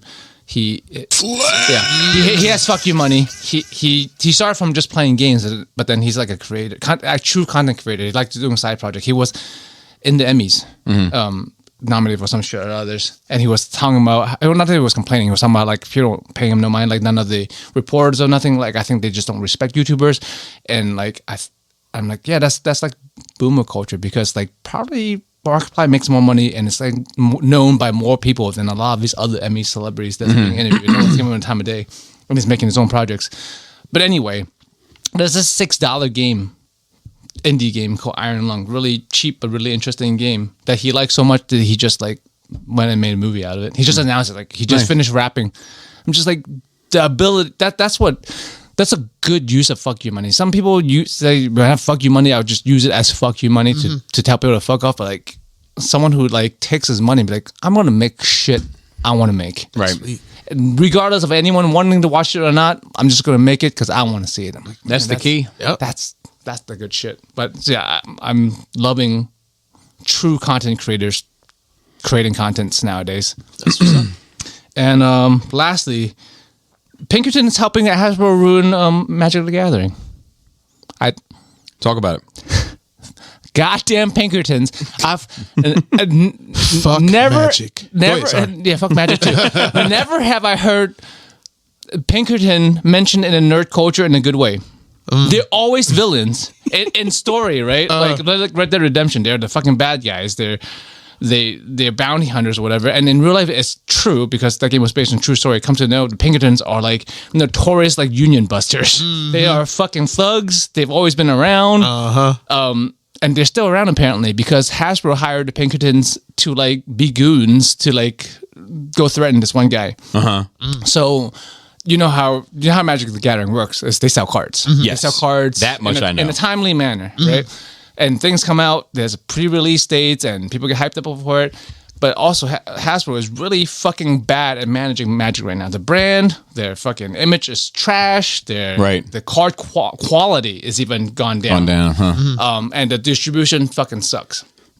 So they sent this guy something way ahead of time. It's not out for another 3 months because it's Martian Machines is out right now. Martian Machines Aftermath is coming out later. They send him a box of Aftermath. I guess whoever is at the warehouse is not aware of the difference. So he was going to go reveal it on YouTube, and Hasbro like sent some cease and desist thing and sent the Pinkertons to go make him not reveal the cards. How can they do that? Exactly. Right. That's like you eat it. You fucked up. Yeah, I wish a motherfucker would show up at my door and tell me what I could and couldn't do. Yeah, Exactly. I wish. Like it's different than theft because people do. There are spoilers and thefts. Right, and, like, right, which I don't No, you participate send in. him the wrong shit. Correct. You fucking eat it. Yeah. So like, yeah, like if you were that guy, like I just don't- I feel like you would do it just even if you weren't planning to do it. You would do it just for the Out of spite. fucking- I would do it. out Yeah, of spite. I would do Here's it. all the cards. Yeah. Yep. Like go fuck yourself. Like, especially if they sent somebody to my house. Yeah. You know, because like to me, I take that as a threat. Yeah, Of I mean, course, it is yeah. a threat. That Yep. is what You know? it is. So It like, is a okay, threat. well then now, the what is it? The gloves are off. The love is done. It's whenever, wherever, however. Yeah. One. because like Like, I don't know. like, That's right. I mean, even legally, what ground did they have to stand on? You send this person. that's my the question. thing. What legal ground do they have? They're not the fucking Gestapo. They can't just fucking. You know what I mean? Have trying to their be. like have their way with your like. There's fucking rights. You have rights as a fucking homeowner. Right. You know, like, dude. So like that shit gets me tight. I don't know. Me too. But Hey. like Wizards, Wizards of the Coast / Magic / Hasbro, like they just can't seem to get right. I don't know who's managing, who's the PR person. Yeah. but they're like, I feel like it's I don't know, corporate espionage from another toy company who's trying to fuck them because they're looking worse and worse, man. I don't know how they're gonna fucking ever financially recover from this. Yeah, I blame this dude. I halfway blame him too. Who? The YouTuber For not doing it. for not just I mean, you get scared. You get a corporate coming for after standing you. up, not standing up for himself. These motherfuckers came to his house. Yeah. Yeah. Like at that point, at that point, as like so, business aside, all that. Obviously, I think the YouTuber's in the right. Blah blah blah blah blah. No issue. Somebody comes to your house and they walk away victorious. Yeah. Now I got to look at you as a man a little bit. Yeah.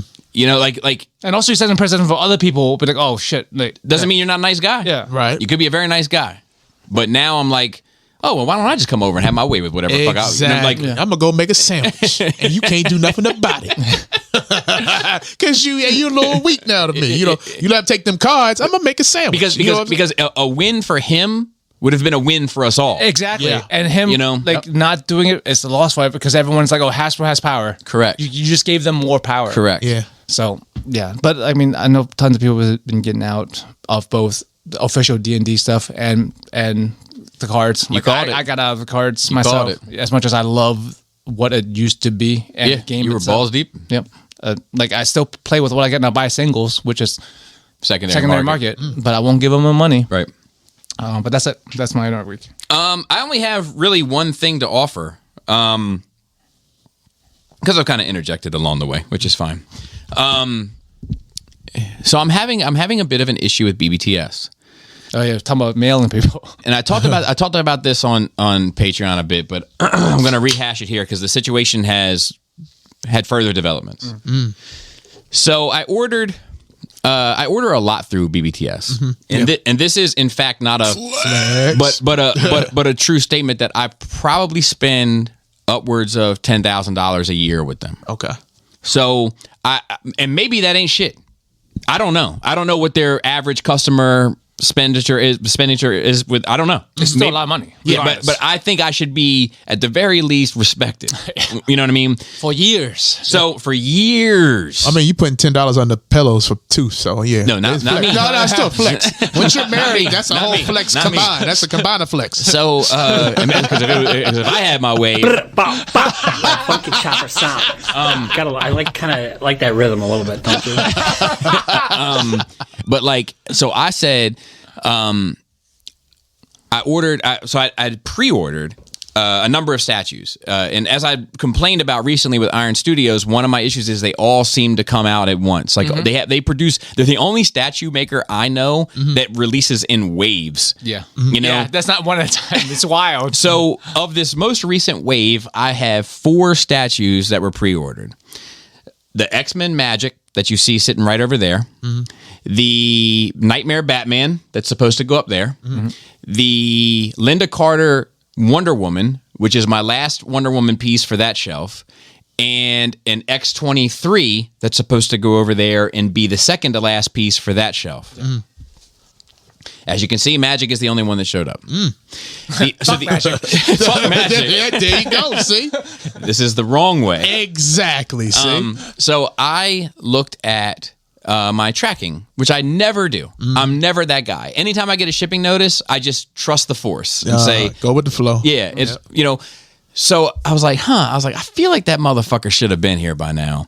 Let me check the tracking. So I had to figure out how to do that because I've never done it before on BBTS. It wasn't that hard, to be fair. Nice website interface. And it said that, so I live in Frederick, Maryland, right? And it said that my package went to Capitol Heights to a distribution center, which is if you get packages in this area, you know what time it is. It's a huge distribution center. That's a lot of shit goes there first. And it's Capitol Heights. And it's Capitol Heights, which I've actually mopped in before, as fate would have it. So anyway, long story short, too late, and it won't be. They, according to the tracking, they sent it to Sykesville, Maryland, which is... That's definitely not here. 20 to 30 minutes east of here. Yeah. And then it was there for a while. In fact, the tracking shows it as still being there. Yeah. So I didn't want to bother BBTS because I was sure that it wasn't quite outside the dates yet of when it was supposed to arrive to me. Yeah. But my spider sense is ringing like crazy. Yeah.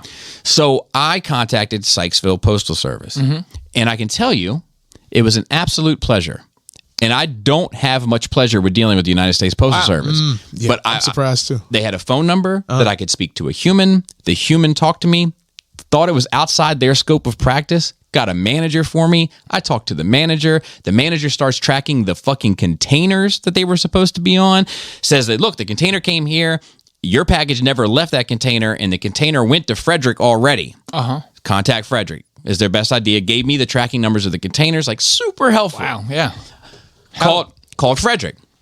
Frederick was like, well, we got that container, but we definitely never got those packages. And then they were like, so our guess is that your packages never made it on that container in the first place. It was just assumed that they were on that container, and they're probably still in Capitol Heights. And I was like, well, that all checks out. So at that point, I'm like, okay, it is now beyond what I am capable of doing. Because if you can call Capitol Heights and talk to a human being, I will eat my shoe. Yeah. Good luck. Yeah. So I called BBTS. And I spoke to this dude, and I've had an issue with this dude in the past. Oh, same guy. Same guy. I can tell by his voice the moment he picks up the phone. And I'm pleading my case. I'm telling him the story, which everything I just told you. Yeah. And he's like, well, packages are funny. Sometimes they arrive late. And I was like, I understand. And I was like, if you look at my order history, I'm very familiar with packages and their arrival dates. Like I'm not whistling Dixie. I'm not crying wolf. Something's amiss. Yeah. And he was like, yeah, well, your package isn't supposed to be there till the 24th. And then even then, we can't do anything for 7 days after. Yeah. So you can't call until May 1st for just the one package. And then to be honest, the other ones are till the 26th. So you had to call back on May 4th for the other, whatever the fucking case was, right? Yeah. And I was like, okay, but I am telling you that there's a problem. He was not acknowledging that there's a problem. Cool. Now I'm on your ass. Now I'm calling back May 1st pronto. Of course. You get this guy's name? May 1st comes. Well, it's all documented. Yeah. So May 1st comes. As you might expect, my package is not moved from Sykesville according to the tracking. So I called BBTS, and I'm like, hey, it's me. I talked to this guy. He told me there was nothing to worry about. I told him there was something to worry about. Now it's the date where I can actually complain. I'm complaining. There's something to fucking worry about. And she's like, well, and this lady has been a pleasure every time I've ever dealt with her. I've only dealt with a lady before. She's great. Yeah. And if it's only two person, I've only dealt with a good one. She's like, she's amazing. So she was like, look, I'm on it. I'm going to get my supervisor on it. Like, blah, blah, blah. She's like, if you don't hear back from me Wednesday, give me an email. I've shot her an email. I haven't heard back from her. I just checked before I did my nerve week. So I'm a little disappointed, but I mean, it's early. It's Wednesday morning. It's early. Are they East Coast time? No, but they open. But they open at like 7 a.m. Central, so they're open. Okay. Yeah. Okay. So anyway, so I've said, and look, I want to hear from a manager. Yeah. I want to hear from a manager, And so the manager calls me, and I actually have this video footage because I was filming a review when he called me, and I just let it run. I'm debating on whether or not to put it out, but I have it. And Depends on how this checks out. yeah, and he was like, he was actually fair about it, and he was like, look, the lady that you spoke to, she took the 3 items that are missing and she put one of each on hold for you. So in case it sells out, we got you. Nice. And I was like, Good good on her. Yeah. So then as we got on, I was like, look, man, I was like, when I first called, if that dude would have just said that, like, look, man, our policy is X. We can't do anything until then, but I tell you what, I'll put one of these on hold for you just in case it goes left. Check back with us on this date and we'll get the ball rolling.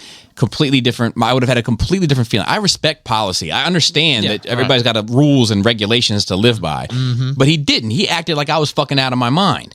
And I deserve acknowledgement for the amount of money that I spend with you. There's motherfuckers that spend $100 on DMH shit a year. And if they called me right now, I'd be like, how can I make this work for you? Right. You know what I mean? So why do you not appreciate my business the way that I appreciate somebody else's? Yeah. And he was like, well, what would make it happen? What would make it, right for you? And I was like, I want an apology from him. Yep. And he was like, well, I'm not going to ask him to give it to you. And I was like, cool, I'm taking my business elsewhere. So I went on BBTS and I canceled $2,000 worth of pre-orders and pre-ordered somewhere else. And I'm not fucking done with them because the moment I get a hold of a third-party dealer that I respect and trust and can work with in a more fluid capacity, Yeah. I'll fucking dump all that shit too, and they'll be looking at being out just over 2 words. I'm sorry. They're looking to lose $4,000. Yep. I can tell you right now, there's very little I wouldn't say for $4,000. If somebody was like, hey man, I got 2 words to say, I mean, I know exactly what words they would be, but I'm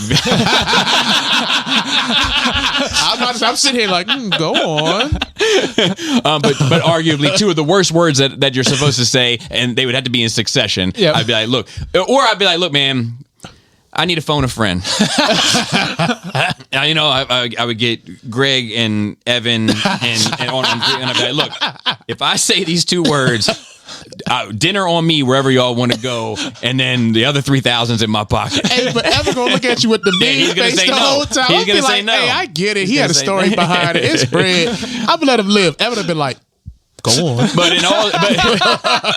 if anybody out there was like, just say I'm sorry, Yeah. and I will give you $4,000. Yeah. They're gonna get an I'm sorry out of me. Oh yeah. But not them. So BBTS for me, who I've done business with for over a decade, Yes. spent tens of thousands of dollars annually with, have just become my official last resort. Yeah. Yeah, I get it. It's not the thing. It's not just they just lost $4,000 with pre-orders. They've lost thousands and thousands of dollars for years to come. Yeah. And guess what? Over this one fucking shitty employee. And they must love magic, so fuck them. And then On a related note, I didn't cancel anything. But Right. actually, I only have one thing left on pre-order from BBTS, which is not something I can say. what is it? I don't even know. Oh, don't worry. It's a Bashojo. It's a Bashojo. Oh, nice. But like, because I just got a shipment recently, and I have nothing left. I have nothing on pre-order from BBTS other than one thing, and I have like 2 statues on pre-order. And if I'm free. if anybody knows me, like, and I will gladly spend more money out of principle. Yeah, same. In a fucking second. I will happily spend more money just to not give it to you. Hell yeah. Same. I fucking told Hey, that's a fucking principle of voting with your wallet, man. yeah, that fucking the fucking Comcast shit. them motherfuckers, like, they double billed me. They cut my cable off when I paid one of the bills. And I called them back, and I was trying to explain to them what happened. And they were like, well, you didn't pay this bill. And I was like, it's the same bill. You billed me twice for March. I paid one. I'm not paying twice. Yeah. And they're like, okay, well, we'll cut you back on. I was like, no. No. Now you're going to refund me. Right. I don't want to pay for cable anymore, and I just want your internet. And if I could find internet somewhere else, I would get it there. Hell yeah. And then they were like, well, so you're going to cancel your phone service and your cable service? And I was like, correct. And they're like, well, it'll cost you more because of the bundle. And I was like, that's what I want, though, man. I want to give you more money so I can get less service from you. That's what I want. Yep. Gladly. Yep. Okay. You good? You all right? Oh yeah. Take a puff? Take a big Let me take a little break. Hey, let's go over here. We got to go do this and we got to do that. So the only other thing that I've been doing this nerd week is I'm preparing for my Bobby Boogie Bop episode for June, which I'm recording this Saturday, which is Nirvana, which is what led me down to this path of like, man, that's probably the first celebrity death that struck me away. And the reason why we're doing Nirvana is because it's a crazy month for us, and they have three and a half albums. So it's like, but like anyway, it got me into like a number of things happened. One of the things is while listening to them, you know, I was like, I bet you Phil doesn't like them. Why? Because the songwriting is so good. Phil, I don't mean that in any type of way, but I was like, the songwriting on this shit is so well done, and it's not over instrumentalized that he probably doesn't care for it. So I contacted Phil, and I was like, do you like Nirvana? And he was like, nope, think they're overrated. And I was like, figures. But the thing is like, there's a couple things I learned from this. Like, there's a couple Nirvana songs that stay in rotation for me. Like my favorite Nirvana song is this song "Scentless Apprentice," and it's on regular playlists of mine because I love that shit. But as I was listening to more and songs I haven't heard in forever, "Rape Me" and "Dumb" and shit like that, like even "Lithium" that like was a huge song in its day, but I don't really listen to a whole lot now. I was like, damn man, like it's amazing to me, like, you know, how music can feel like such a vocal box for you. Like you can feel like your mouthpiece in a way. Yes. But you know, time goes on, things go on, and you kind of forget how much you love or how much certain songs or records meant to you. And I was like, man, like just listening back to that dude, I'm like, man, like there was so much about him, and not just him. There's a few others, like Nas, I would put in that same pocket. Wu-Tang to a lesser extent.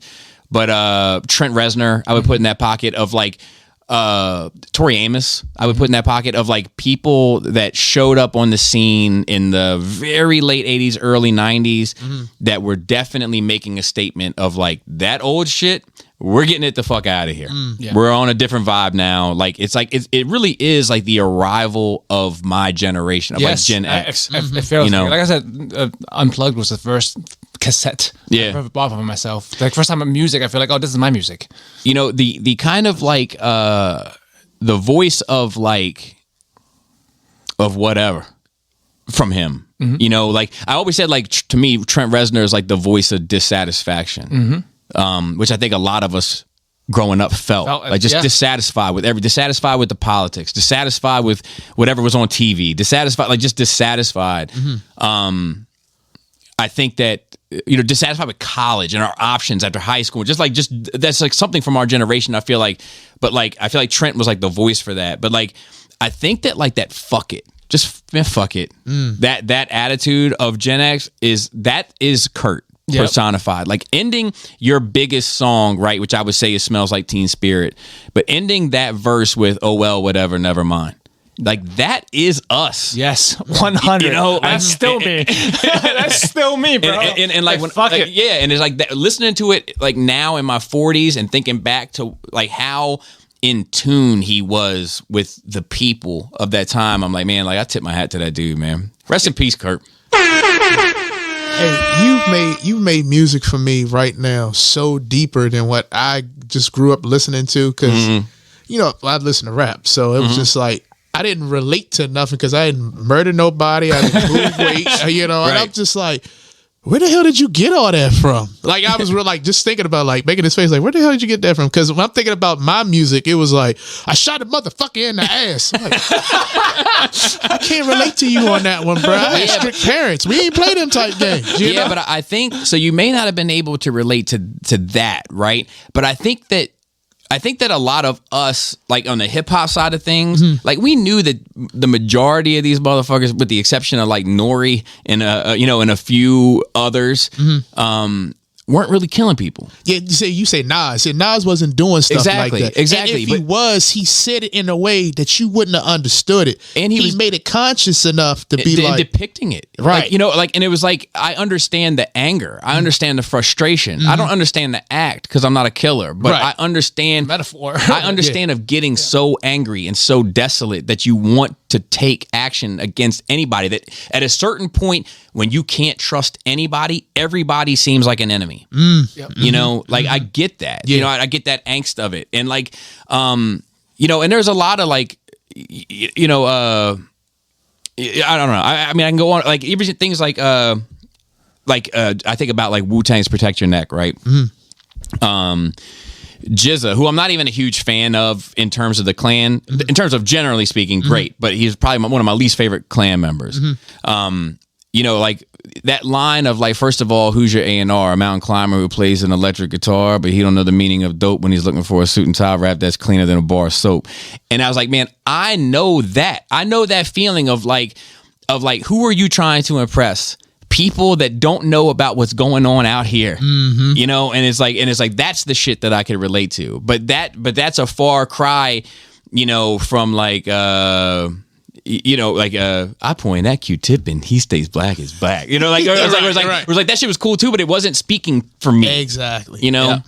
And I think music, and I don't need to make this a music show, but I could. but like is like music for me was like it was everything. Like it was like it still is just like it's the first thing I do in the morning. You know, is listening. I usually wake up with a song in my head already that relates to something that I was dreaming about or whatever, and is random. You know, I'd be like, man, do I even have that shit? And you know, and find it.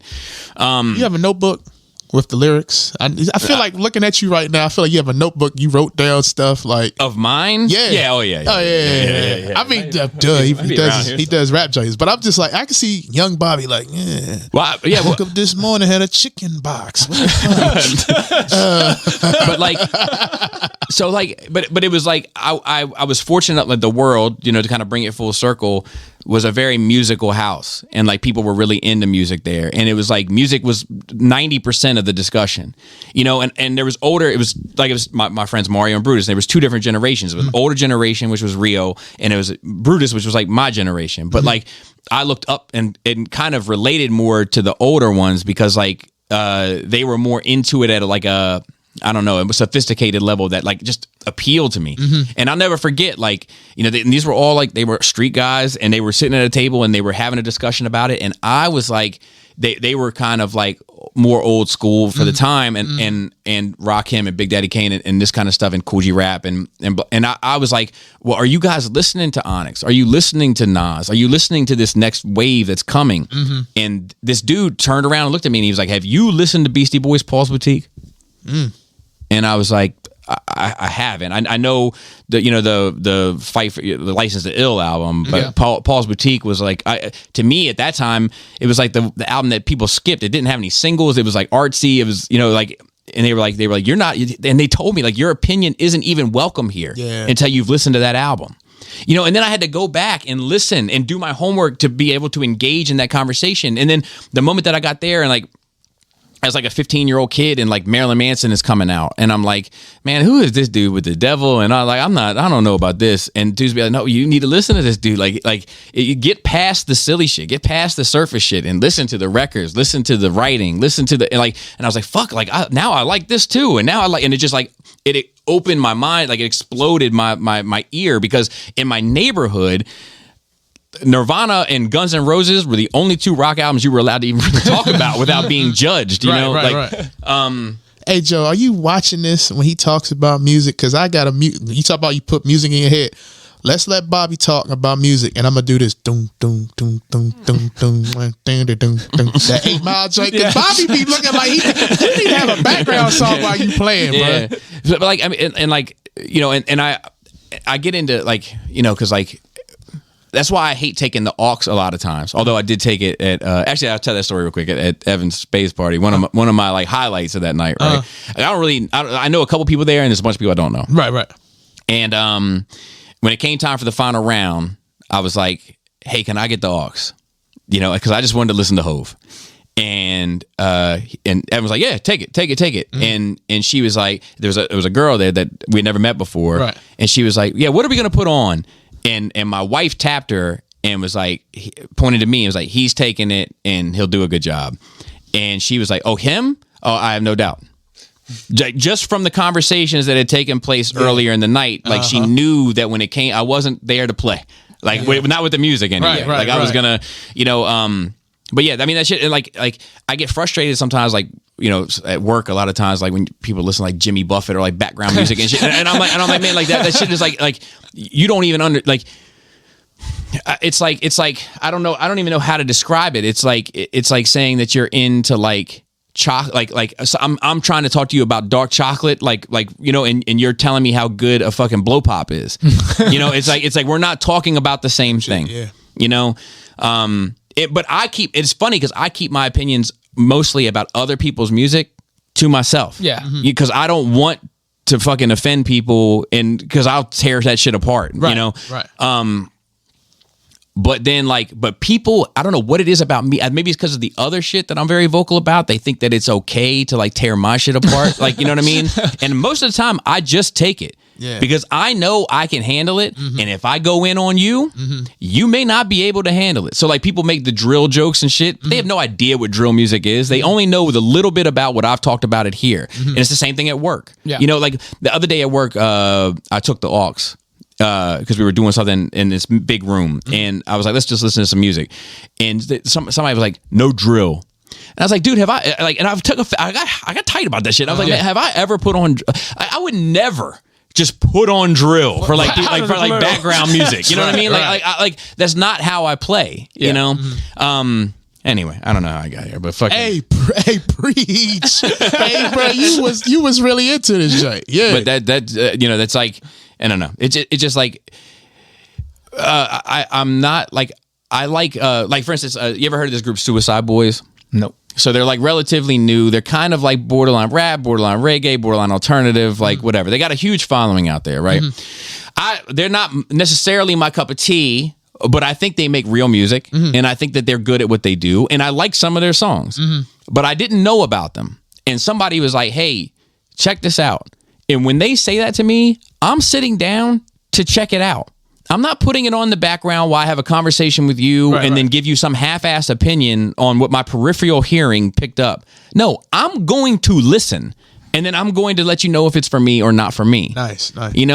And stuff like that, even if I didn't like it, I can at least recognize that it's sincere. It's coming from some real place. And I'm not the same. I'm not the guy that's gonna look down on like some pop shit either. Like I don't look down on Miley Cyrus. Like I think she has fucking great records. I think fucking Taylor Swift has great records. I'm not the guy that's like, just because it's bubblegum it's not real. You know what I mean? Like music is a tapestry. Like my issue is when people start fucking cutting threads out of the tapestry and saying like this just has no merit. Yeah. I mean, it's anyone who's like, I never listened to X music. Right. Like, why? I got country songs on my shit. It's probably, like whatever. All right. Let me save this real quick. All right. So we do have some notes.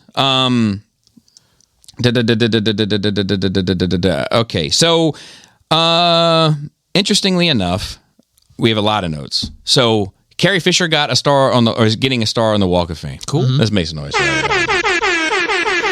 Right. I think she was like one of the few original trilogy stars that hadn't had one. Like I think Hamill has one. I think Harrison Ford has one. I think fucking 3PO and R2 have one as their characters. Really? Wow. I think like she was one of That's strange that she didn't get one. Yeah, I agree. I thought Carrie Fisher was sexy in Soap Dish. So I don't know. I haven't seen it, but let me tell you. Hey, go watch that, Jay. Let me tell you something. I would have bagged that in the 9th inning. Yeah. Okay.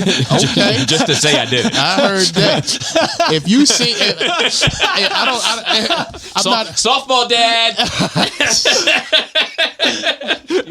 Hey, all I'm saying is she ain't do too much in that movie, but being a young guy, I saw her just her little 90s blouse. I was like, damn, dude. I mean, like not for nothing. I think that probably Return of the Jedi. I mean, that's probably the first like time I was really visually turned on by a girl on screen due to the scantily clad outfit. And much like the girls in the gym, I looked. Yeah, got to. You And matter of just fact, got and as I to. got older, I rewound. And sometimes, and when VCRs got a little fancier, I frame by frame. Because there was a couple times I was like, "Can you see up underneath?" No, I think that's a. No, it's not. Yeah. But congratulations to her. That's what's up. And so there's other things. Speaking of music, you guys familiar with Crazy Town? Come, my lady. Come, Yes. Come. Yeah. So like video of he's doing it on karaoke. So like, I don't think much of that band. No, not at all. Okay, good. Not shitting on it for anybody who's a fan. Good for you. But like, it's just not my cup of tea. I mean, look at the voice of the trailer. Yeah, and not the trailer that I grew up in, at all.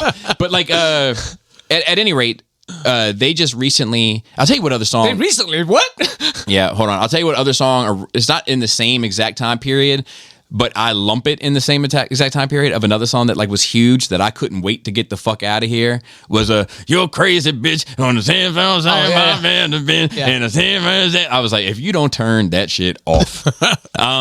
But anyway, they did some performance recently somewhere, and two members of it got into a fist fight With each other? Yes, after the show, they had some sort of spat on stage with, I think, one person not remembering lyrics and this sort of thing. Shit, yeah. That's a problem. Anyway, there's the notes are in the description. If you click on them, there's actual camera, cell phone footage. It's shitty footage, so I'm guessing it's a droid, but it's That low blow shit. Hey, go ahead. but anyway, like it's one dude who is not the lead singer, and I don't know all the members of the band, on top of the lead singer, beating his head to a pulp, while simultaneously screaming, "Where's my money?" And, and while I may not know the band, I do know the vibe. Voice of the trailer, bro. So I hope Crazy Town can get it together, get back to normal town. There's the new Transformers animated movie that we touched on last week. The voice actors have been, or some of the voice actors have been announced. Chris Hemsworth is playing Optimus Prime. Brian Tyree Henry is playing Megatron. Scarlett Johansson is playing unknown Asian character. And I was like, what? Wingblade? Wingblade? Elita. Oh, okay. Keegan Michael Key is playing Bumblebee. John Hamm is playing Sentinel Prime, and Lawrence Fishburne is playing Alpha Trion. That's a great pick. Yeah. That's a great That fucking is- pick. Yes. I don't know about Chris Hemsworth as Prime, but what I do know is that like I've seen a lot of pushback about like Peter Cullen and Frank Welker, and it's like, look, like Why? we gotta move on. We gotta move on. I thought Yeah, I you meant gotta the other move way, on. but but no, you have to at some point. Yeah, Yeah, like but people don't want to let go of those classic voices. You know, like we have to keep what's classic to Yeah. us and hold it near and dear. Right. But we also have to, because they're not, like, here's the thing. I think it's almost selfish, right? It's like John Williams, right? I love John Williams. John Williams is going to be another celebrity that when he dies, I'm going to feel a fucking way. I'm going to feel a way. Got you. John Williams is still alive. Star Wars shit is still getting made. Do I want John Williams to still do Star Wars music? Of course. Do I want John Williams to spend his last 10 years on this planet making Star Wars music? Fuck Yeah. no. Enjoy your life. You deserve it. Okay. You know, that's how I feel about the Peter Cullen shit and the Frank Welker shit. It's like I understand wanting those iconic voices to be tied to those characters forever, but at the same, can they live? Yeah, but all right. So, question: Yeah, let's do it. How long did you get over the fact that Kevin Conroy wasn't going to be Batman after Bruce Greenwood? He did Young Justice Batman. Okay. Who did the most of the animated movie? Yeah, they swapped out the movie guy. So when you first heard those voices, were you like, "Who the fuck is this? Where's Kevin Conroy?" So it was jarring. It was jarring, but it was also like Kevin Conroy wasn't in the same place age-wise in his life. You know, like these guys are old. Yeah. You know, Yeah, true. You They've know, been doing this voice for 40 fucking years. Yeah. and I wasn't, even though it was jarring to me, it wasn't like, well, fuck this shit. You know what I mean? Like, Yeah. you know, I just get with a couple lines go by and it's like, okay, this is Batman. It's just like the same thing. But I think maybe outside of Transformers, a lot of other fandoms perhaps are more used to change in that way. but Like I've seen 4, 5 people, 6 people play Batman now, Yeah. live action. Like I'm just used to it being a revolving Yeah, door. I get that part. All right. So next question is, who was your runner-up Batman voice then?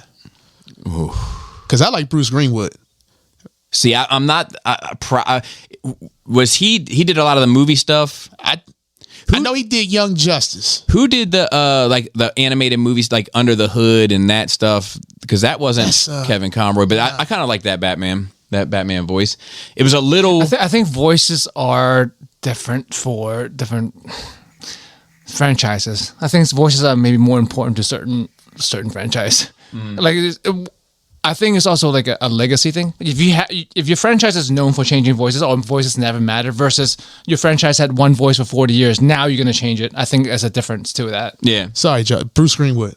Oh, That's why okay. you like Then Bruce Greenwood. I do like that one. But also, That was a good guy. Yeah. it doesn't fucking matter because we're going to have AI voices. We're going to have Peter Cullen. We're going to have Peter Cullen forever. It's fine. But I also like a little bit. I like some variety. You know, I don't want to be locked in. I want to see people pick up the mantle. You know, like I think that fucking what's her face did a great job as Harley, Margot Robbie. Okay. I think she did an amazing Harley. But I'm excited to see Gaga Harley. Like I'm excited to see somebody else, you know, pick up that toy and play with it. Yeah, you know? but Harley, I know that's your girl. You know what I'm saying? But Yeah. that's not as iconic as. I mean, think about it. How did you feel when Hugo Weaving did Megatron in the first movie? Of all the problems that I had in the first movie, that was that wasn't way there. down. I know, but I don't even know if it bothered me because I hated so much about that fucking movie that I'm not even sure if it registered. I made by the time Megatron spoke, I probably was already gone. That's the only movie that my wife ever apologized to me in the theater. Like we're sitting there watching it. I was so hyped. We went to fucking BotCon, like prepping, like I'm getting back into Transformers because of it. I was out of Transformers. I'm getting back into Transformers because of it. We're watching this fucking movie.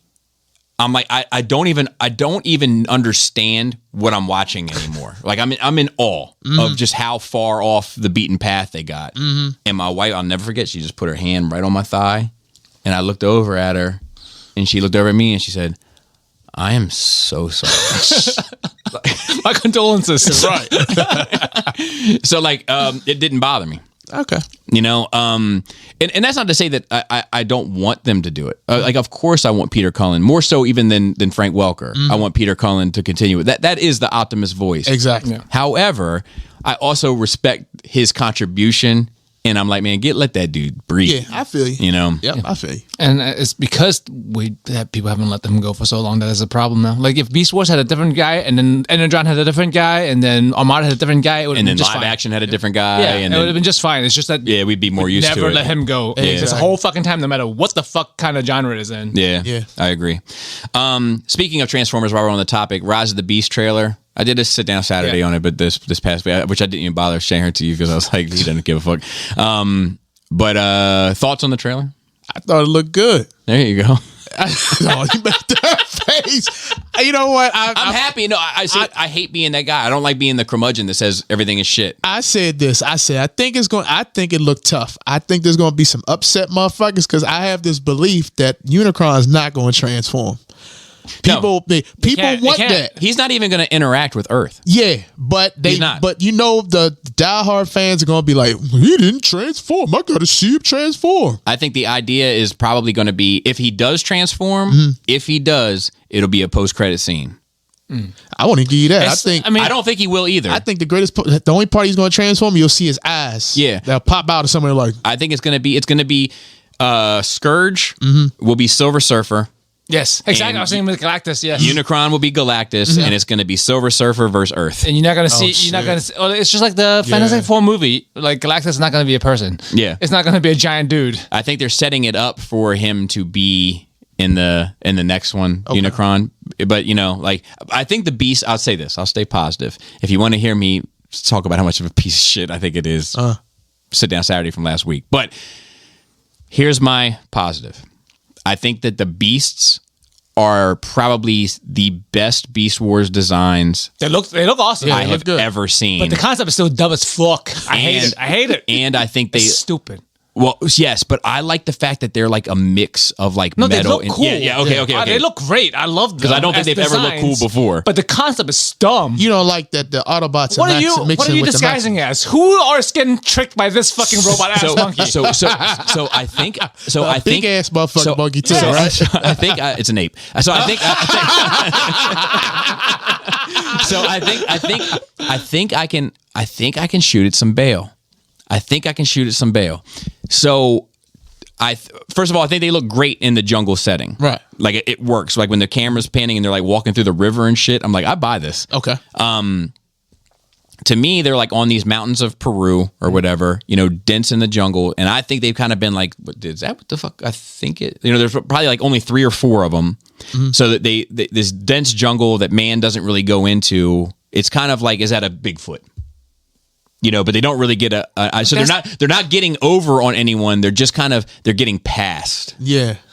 If that makes sense, I think, and I could be wrong. Somewhat believable because they could be like feeding them bananas and shit. I'd be like, bullshit. Yeah, like, I mean, one of those in a jungle, urban legends, all that shit. Yeah, that's right. They make up some type of phrase the natives use and shit. So but they could have just stayed robots and it would have had the same effect. Mm. Right? They could have just stayed robot and people are like, oh, those giant fucking metal people out there, right? Yeah. And also, I don't know. I'm not a fucking zoologist. Did rhinos and fucking cheetahs and fucking gorillas hang out together and also in the same place? No. But let's say they're not from the same fucking location, right? Geographically speaking. Yes. So how did you stand that, right? Okay, yeah, I get you. In that trailer, there's a image of. I'm fucked up about this right now. In the trailer, there's an image of Cheetor kind of jumping through the jungle. It looks fucking great, and you only see enough of it where, like, I think if you just caught it, you'd be like, "Is that a giant leopard?" Mm-hmm. Because you're not as a human, you're not thinking like probably a robot.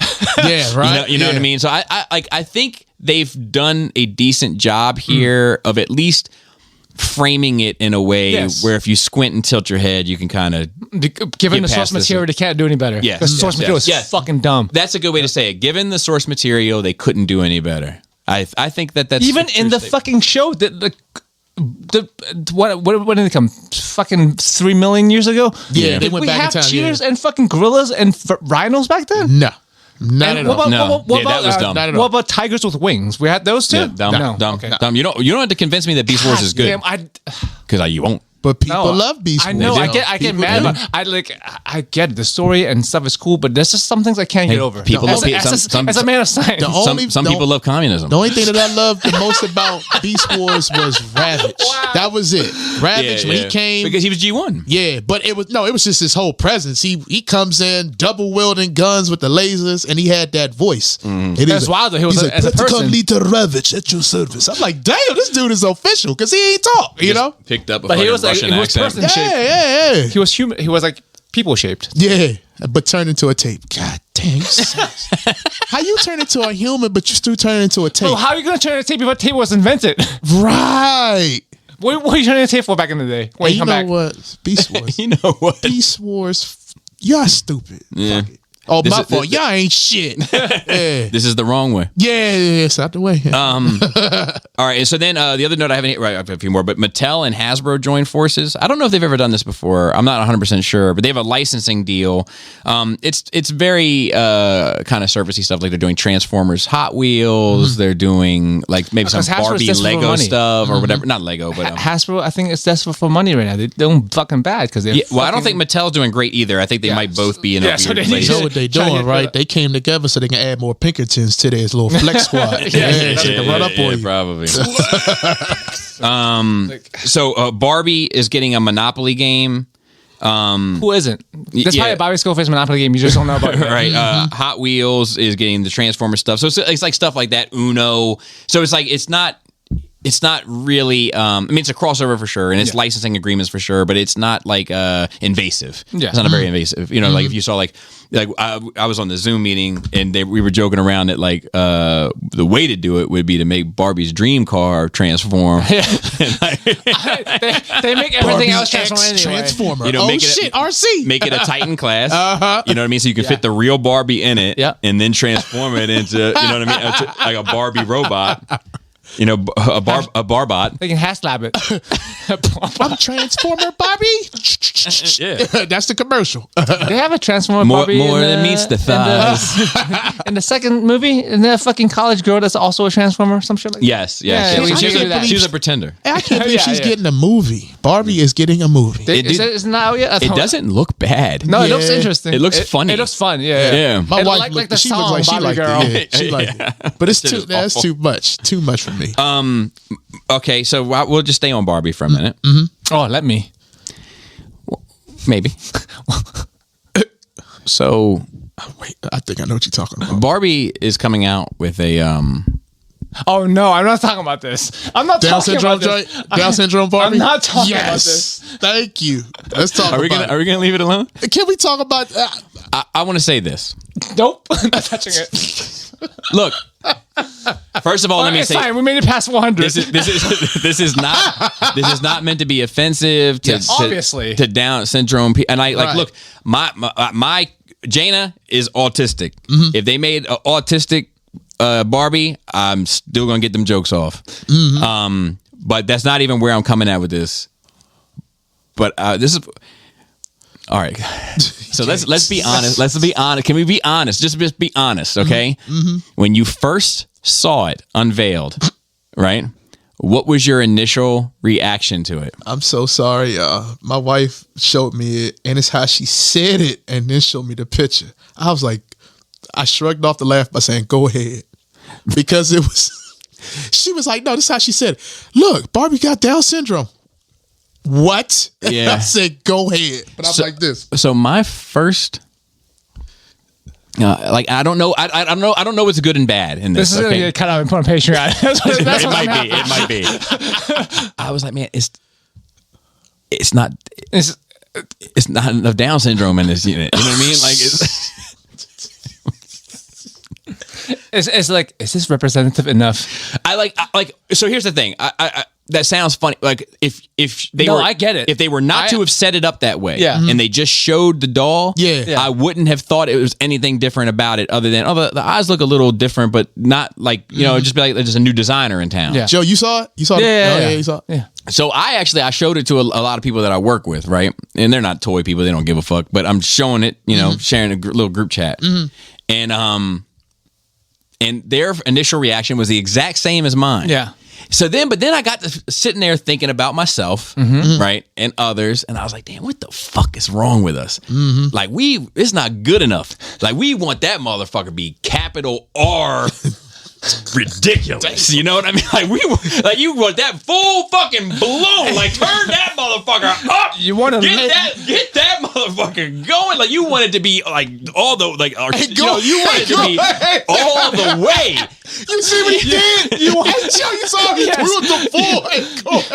You want to look at it and immediately be able to tell. Yeah. But So what I'm like, to give them the benefit of the doubt, I was just gonna say regular average women don't look like Barbie.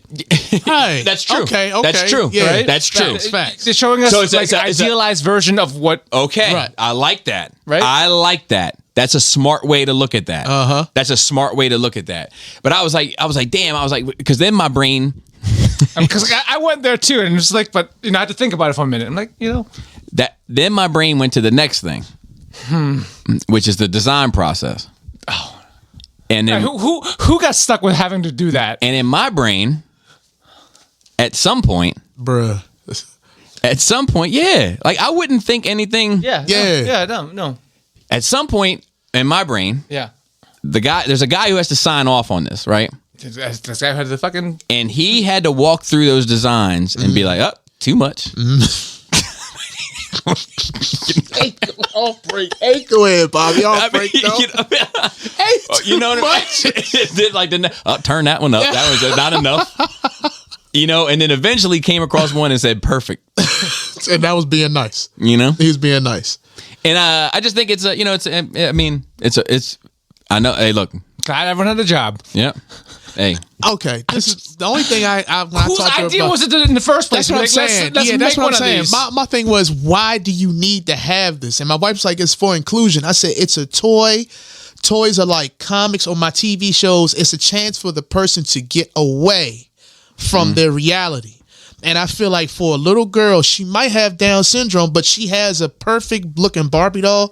She plays with that, and her mind says, I can be anything I want. That kind of goes back to, and I have issues with Barbie in general, but that kind of goes back to your point in a sense, where it's like, look, Down syndrome aside, you know, you should be some girl without Down syndrome with a mole the size of a silver dollar on her fucking forehead. You know, but when she plays with Barbie, she doesn't have that fucking mole the size of a silver dollar on her forehead anymore. Yeah, because Barbie don't look like people. Yeah, you know, but like they want to represent people in the first place. Fix the regular Barbie if you want to represent people. Right? Yeah, and that's the other thing. Like I've never I've tried. It's one of the things I've steered my girls away from with Barbie. Just and not that I judge anybody else's choice, but it's just that there's so much pressure about what women should look like in the first place that I'm like, man, I just don't want your playtime to be part of it. You know, and maybe I'm wrong. Right. Maybe I'm right. I don't know. I'm doing the best I can out here, Joe.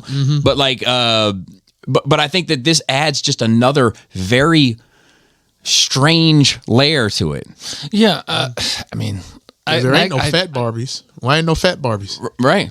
And I mean, obviously, I understand representation because I fucking harp about that shit a lot. But like, somebody at Lizzo on this. No, dang. like at some point, like, just not everyone can be represented. I guess there's too much variation between us. Yeah, but what you saying now by adding this Down syndrome Barbie that there should be representation of everybody. Yeah, like Barbie with no arms, Barbie with no legs. Yeah, midget Barbie. And me and I, little person Barbie. And I understand. I'm speaking from the perspective of someone whose most figures, non-robots, were white, right? Yeah. Noted.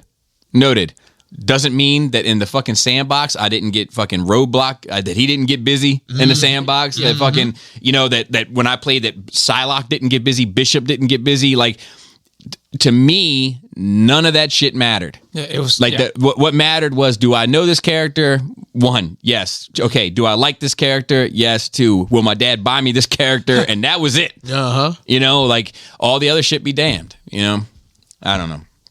Anyway, honestly, just see how well this does as a product. You know? Yeah, if they're happy, if people are happy for it, then I'm happy for them. I'm not collecting Barbie anyway. Right. It just seems like something about it seems strange. Something about it seems seems disingenuous. Yes, exactly. I'm like, how it's just like the plastic screen thing, right? On the toy boxes, right? Like how much of this is really goodwill, correct? And how much of this is it was marketing and branding and a rollout. Everything's a fucking rollout. But this goes back to what you said earlier. Mattel and Hasbro are desperate, so they're doing stuff whatever they can to get people on, and it's like. But I mean, it was, and I know it was funny, and I know there was laughs, but there's a part of me that was critical of myself that, like, man, it wasn't good enough. You know, I wanted it all the way up. I know we heard you say too much, not enough. Well, that was the designer.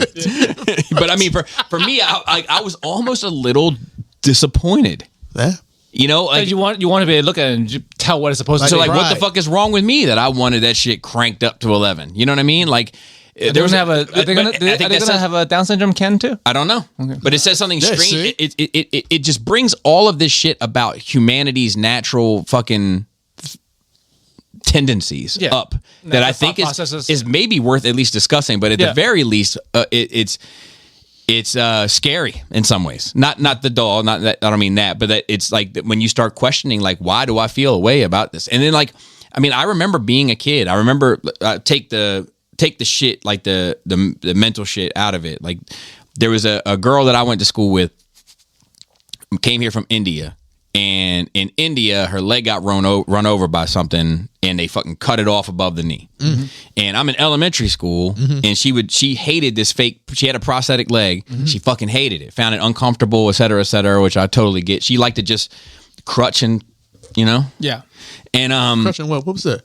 And swing, crutch, like a crutch and swing, you know, and she would take that motherfucker off the leg and just prop that bitch back up against the desk, and like, as an elementary school kid, you would see kids like, nah, I don't want any that shit. I don't know what that is, but I know something's not right, and I'm moving away from it. It's a very human. It's just natural. Nature, exactly. And something is different, something is off. You recognize having it. You don't that feeling, because like as you get older and you mature and you like, like for instance, like at one of the grocery stores that I shop at, right? There's this dude Thomas, right? And Thomas is I don't know what the medical condition is, but it's one of them. And that's my guy though. Whenever I come in, I'm like, Thomas, and he's like, Bobby, and he's in the Special Olympics and all this shit. I'm always asking about how he's competing and how he does the Polar Bear Challenge. I talked to him about that and all that shit. But I'm an adult and I can sort of rise to a level of maturity and all of it. But there's something strange about asking children to do the same. Yeah, you can't. It has to be raised that way, right? It has to be slowly brought up into a human being from a Yes, it takes. Like, it's a process. Yeah, it's because like a child is much closer to an animal than a fucking person. Until like, it becomes more and more people as you raise them properly. Dude, I'm licking off gunshots for you today, Joe. You're dropping the bars today. I mean, you see, we have examples of feral children. They are animals. Yeah. Right. Like, I mean, biologically they're human, but like. The human mind, the frontal lobe, without the home training, without the good morals educational system, sometimes spiritual leaders or whatever, like without people around, big bros, mentors, just helping bring a motherfucker up. Yep. All right. There was a little trailer for Twisted Metal. I didn't know if anybody gave a shit about this. I played the game in PS1. Yeah, it's been a minute. It looked the part. I mean, it sounds like it would be a fun watch. That's all I got. Did you see the trailer for Gran Turismo? No. It just came out yesterday. I think it came out yesterday. Oh, the game. Yeah, the game. Yeah, 7? And the concept is, from 8. what I've seen, some big time guy, Orlando Bloom is the big time guy. He wants to take gamers. He wants to take gamers who know how to play the game and turn them into real car drivers. I mean, at a certain point, depends. You can. Yeah, but then it's the just like pilots, like you can learn to fly a plane on the flight sim and actually can fly. But who's the guy who played Hellboy in the last Hellboy movie? He was in Hellboy and he was in the first Equalizer. Whoever, we're good. So he's like the trainer, and he's like, "Are you lost your fucking mind? That's a video game. If you crash, you can hit the reset button. Yeah. You crash in this shit, you're dead." And I'm like, that motherfucker got a point, but he's got a point. But like, if you like. Don't fucking have them go 300 miles an hour right away. Like there is crossover learning. Like if you get really good, because Gran Turismo is a driving simulator in some ways. So if you have the fucking wheel and a stick and you learn to drive good in Gran Turismo, that does have some carryover to real world. Okay. Just like I said, back in the day, you can get log some flight hours for certain flight sims you play. No shit. Yep. Dune Part 2 trailer. Oh, I didn't see a trailer, but I know it's coming out this year, though. Looks great. Dune? the joint that was on HBO Max? Yeah. Like, I'm assuming it's going to look great and it's going to sound great. Yeah. So great. It does look and sound great. Yeah. And it's a weird movie for me. It's a 3-parter, right? It's supposed to be, yes. It's a weird movie for me because I don't understand it. You remember? Like, and I you're like, I can't say it's good until I know the whole story, right? Everyone says it's good. I think I love it. Because like I love the tone. I love I love the relationships, and it's all right in my bag of like real genuineness. Yeah. But I don't understand the story at all. Yeah. And I'm like, it's one of those things where it's like I want to watch all of the pieces of this as soon as possible so I can either rewatch it, really commit and embrace it, or sit in agony of disappointment. No, I mean, yeah, you didn't watch the originals. This is the movie from back in the day, right? When they used to yell before they shoot. Doom. No, not Doom. No. Dune. Yeah, Dune. Yeah, they used I never saw it. Picard was in the joint, right? Yeah. Picard is played by Jason Momoa now. Oh, see? But didn't they yell before they shoot? Something like they that. was like, ah. I'm like, what the fuck? Oh, I know you're talking about. Oh, they got to harmonize or some shit? The fucking yelling gun. Yes. What type of dumbass gun is that I got to harmonize for your shoot? I mean, I wouldn't talk shit about Slanesh because like they'll come and flay your titties off. Yeah, but if I cut your larynx out, you can't shoot the gun. The fucking Noise Marines, bro. Yes. Oh, okay. I don't know enough about the Dune world, but I'm loving the look. Yeah, I'm in I love think they would with do a how good it job. looks. Okay. I think like because the movies were done like poorly and limited budget and was like a rush, they can like obviously if you just look at the new movie compared to that part of the movie that was shown back in the day, like it's obviously a huge difference. So I'm gonna assume they're gonna be able to because it was taken from books, right? So okay. they can only interpret it a certain way. I'm sure they're going to be able to do it in a new movie, which doesn't seem dumb, because the way they did the voice in the new movie is fucking great. Like when you like can forcibly tell people to do things like a hypnotism, like Yeah. I think they did a great job with that. And I wish that kid would have played Anakin. I know the time doesn't work, but he would have been. It's never too late for a reboot. He would have been great. He would have been fucking great. Yeah. Like that kid carries darkness in his soul. Damn. You know, like it doesn't matter what he's doing. You're like, oh, something broken with that dude, man. So that's not him acting. That's the real him. It's channeling something. It's channeling something. It's channeling something. Shout out to your acting coach, whoever you are. They did a good ass job. For sure. For molesting you. Let's hope it's not that. Might have been. Let's hope it's not that. Might have been. All right. So The Witcher season 3 trailer. Did you see that? It's with It's Henry one of Cavill's in it. Is he? I think so. I thought he wasn't doing it no more. Me too. Yeah. But it looks like him in this fucking trailer. Is it AI face? It could be, or it could, You love this AI. or like some. I love it. I'm in love with it. You know, like there is I'm like leaving my fucking wife for an AI lady when it comes out. you take any person with a certain physique and put the same wig and eye makeup on them. I guess they could all be interchangeable to some regard at visual, you Yeah. know. But it looked like him to me. Okay. So I don't know. I didn't know if you saw it or thought anything of it. I just didn't put it even in know there. the trailer dropped. When did it drop? It's new to me. It seems like a lot of things dropped that I'm actually interested in and I didn't know about. So then the last note is a 3-parter. The Flash. So a new Flash trailer dropped. Isn't more controversies dropped too? So yes, but not directly Ezra Miller this time. Oh, is it not? Because it's- I'm seeing his face pop up on my feed. I don't read it. James Gunn this time. Okay. But so all right, let's do the trailers first. So they look cool. They look good. I don't know. I don't have anything hot takes about it. It's kind of like a remix version of the first trailer, except Is this a trailer with a trailer for the trailer? at the beginning. No, I remember I don't know, last week or something, like the new trailer is going to drop soon. Oh, it's yes, like yes, a trailer for a yes, trailer. I'm yes. like, what is this? Where are we? What universe are we in right now? Yes, it was. But he said, in there, Keaton, the Batman says, like he's like sitting at this like control panel or something, and he's just like looking at the camera. Who knows what's going on? But he's like, "You want to get nuts? Let's get nuts." And I was like, "Oh God, I know that's a cheap pull, but I'm pulled." Yeah. And then there's a Japanese trailer for it too. I saw that one. Yeah. So the interesting thing about that is that looks like bullshit to me. That actually has me scared because it's all the cutesy joke shit is in that trailer, which I found a little bit interesting. I guess it makes sense for all the like all that culture, you know what I mean? But like What they do? What they do? What they do?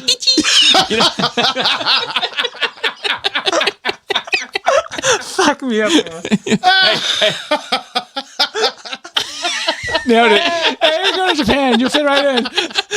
You know, and like, so there's some of that like definitely I'm like, okay, that probably resonates with that audience. But I guess in my head, when I think of that audience, I'm like, okay, this is going to be a trailer with a lot of technological stuff, a lot of action stuff, a lot of like masks. In my imagine, like, Yeah, I love masks. but it wasn't. face. It wasn't. It was a lot of like cutesy shit, which made me like, all right, now hold on. Last bit of news was Phil was very upset about this when he put this in the notes. That they are not having. James Gunn said that the guy who's played Flash on TV. Are you cold by chance? No. I was gonna say you could stay in the corner if you want him. It's 90 degrees. Not again. Not again. Hey, But it was he said that he's not going to have the TV CW Flash in the movie, and there's supposed to be a lot of rumored Easter eggs and face like what do they call it, like appearances, guest like special appearances.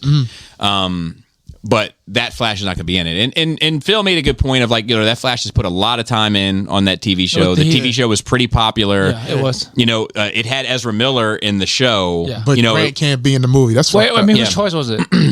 James Gunn. Okay. It wasn't the actors like, I don't want to do it. No. Okay. So in James, That's kind of fucked up. Yeah, I agree. Especially when you just bring multiverse of everybody in anyway. But when I read his, and I do think it's an oversight, and I do think he should have been in it. But when I read James Gunn's like full thoughts about it, I'm like, all right, I'm going to give you the benefit of the doubt for now, because he was like, look, there's so many people that we wanted in it, and that we had lined up to be in it. And at a certain point, we just started having to let some of them go. So he was one. George Clooney Batman, which was going to make that whole thing in a separate universe, was going to be one. Oh shit! And Linda Carter, Wonder Woman, was going to be one. Well, Val Kilmer. And well, I don't think he's in any condition to AI faces, bro. Yeah, you could have done. Could have done that. You could have. Joe got the answers. Anytime AI is the answer. It fucking really is, though. Have you talked to the AI? Have you talked to ChatGPT lately, bro? I've seen somebody use it, and I'm just like, I got a homeboy. He said, "Man, I had to do a presentation. I just let the AI do it." Yeah, like, dude, tell ChatGPT to do the thing. You just go back and edit it. You just have to be the editor of the AI. That's all you got to do. I'm not scared of it. Yeah. I'm not scared of it, but That's great that you're not, because some people are. But I am. I Respect it. And I'm also like, we should be cautious. Yes, for sure. You know, but also it's too late. Yeah, but it's like the genie's out of the and I bottle. think we talked about this on another episode, but like, you know, we're trying to pass some bill. We're going to put it on pause for like, you know. But the problem is that China's not. Yeah, Russia's not, and everybody will be ahead of the curve by the time that we get back into it. I saw some shit with China recently with their schools. They're making kids wear these visors. Certain schools, not all schools. Like it's like special schools. Is this going to be one of those jokes? No. I promise. But they're making these kids wear visors up here on their forehead, not down here. And there's lights. There's lights associated. It's like 3 rectangular lights, and when they're all yellow, and the lights are also they're always yellow. No, don't do that. All right, fine. You earned it. I want to warn you, the spy balloon was just a beginning. But like when there's your name, like it'd be Joe, and up on my board there's 3 yellow lights. But when you start getting off track, one of your lights on your visor shows blue, and on my monitor shows blue. So I can tell as a teacher when you're getting distracted. Yep. You know, so like we're dystopian future. We've been here for a while now. They're moving that way. So like if we put that shit on pause, not to say that we should use it that way or whatever way, but if we just say no, we're gonna be behind the curve. You know, and also like, or the last line. Like it's like to put a stop to fucking war and drugs. You're not. You're just not. Right. Wait a minute. Like try to work with it instead of working against it, bro. Wait a minute. Did you hear what I just said? You said we're gonna be behind the curve of this AI stuff, but then again, we could be the last line of Earth defense because we started late.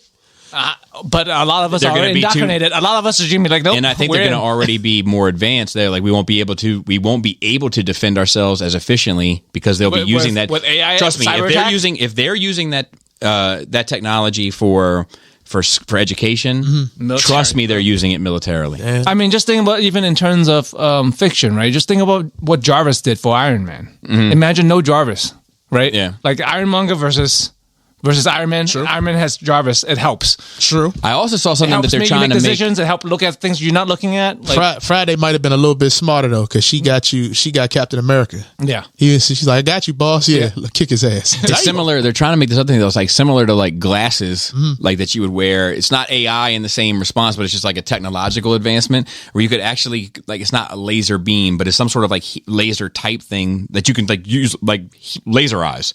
And like I saw, like it cut a piece of wood. I saw it.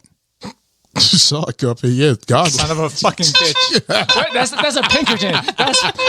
That's your Pinkerton moment. I saw it. Yeah. All right, I'm done. All right. So anyway, we'll move on to questions, and we'll pause it. Take a little save break. So our first one is from Willie Whammo.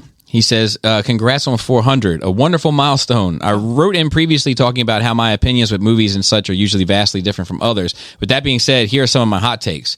Batman Returns Penguin is creepy/uncomfortable and the movie is mid. I disagree. But he is creepy and uncomfortable. Yes, which is good. He should be. Yeah. Ghostbusters is trash. The first one? They only catch one ghost in the entire film. The rest is a half-assed montage. So I think you're looking at it for the wrong reasons. I think that you're expecting it to be an action movie. Yeah, it's a comedy. Yeah. Obi-Wan's death was too early. I think it was important. It was important for the story to go on. It was important for Luke.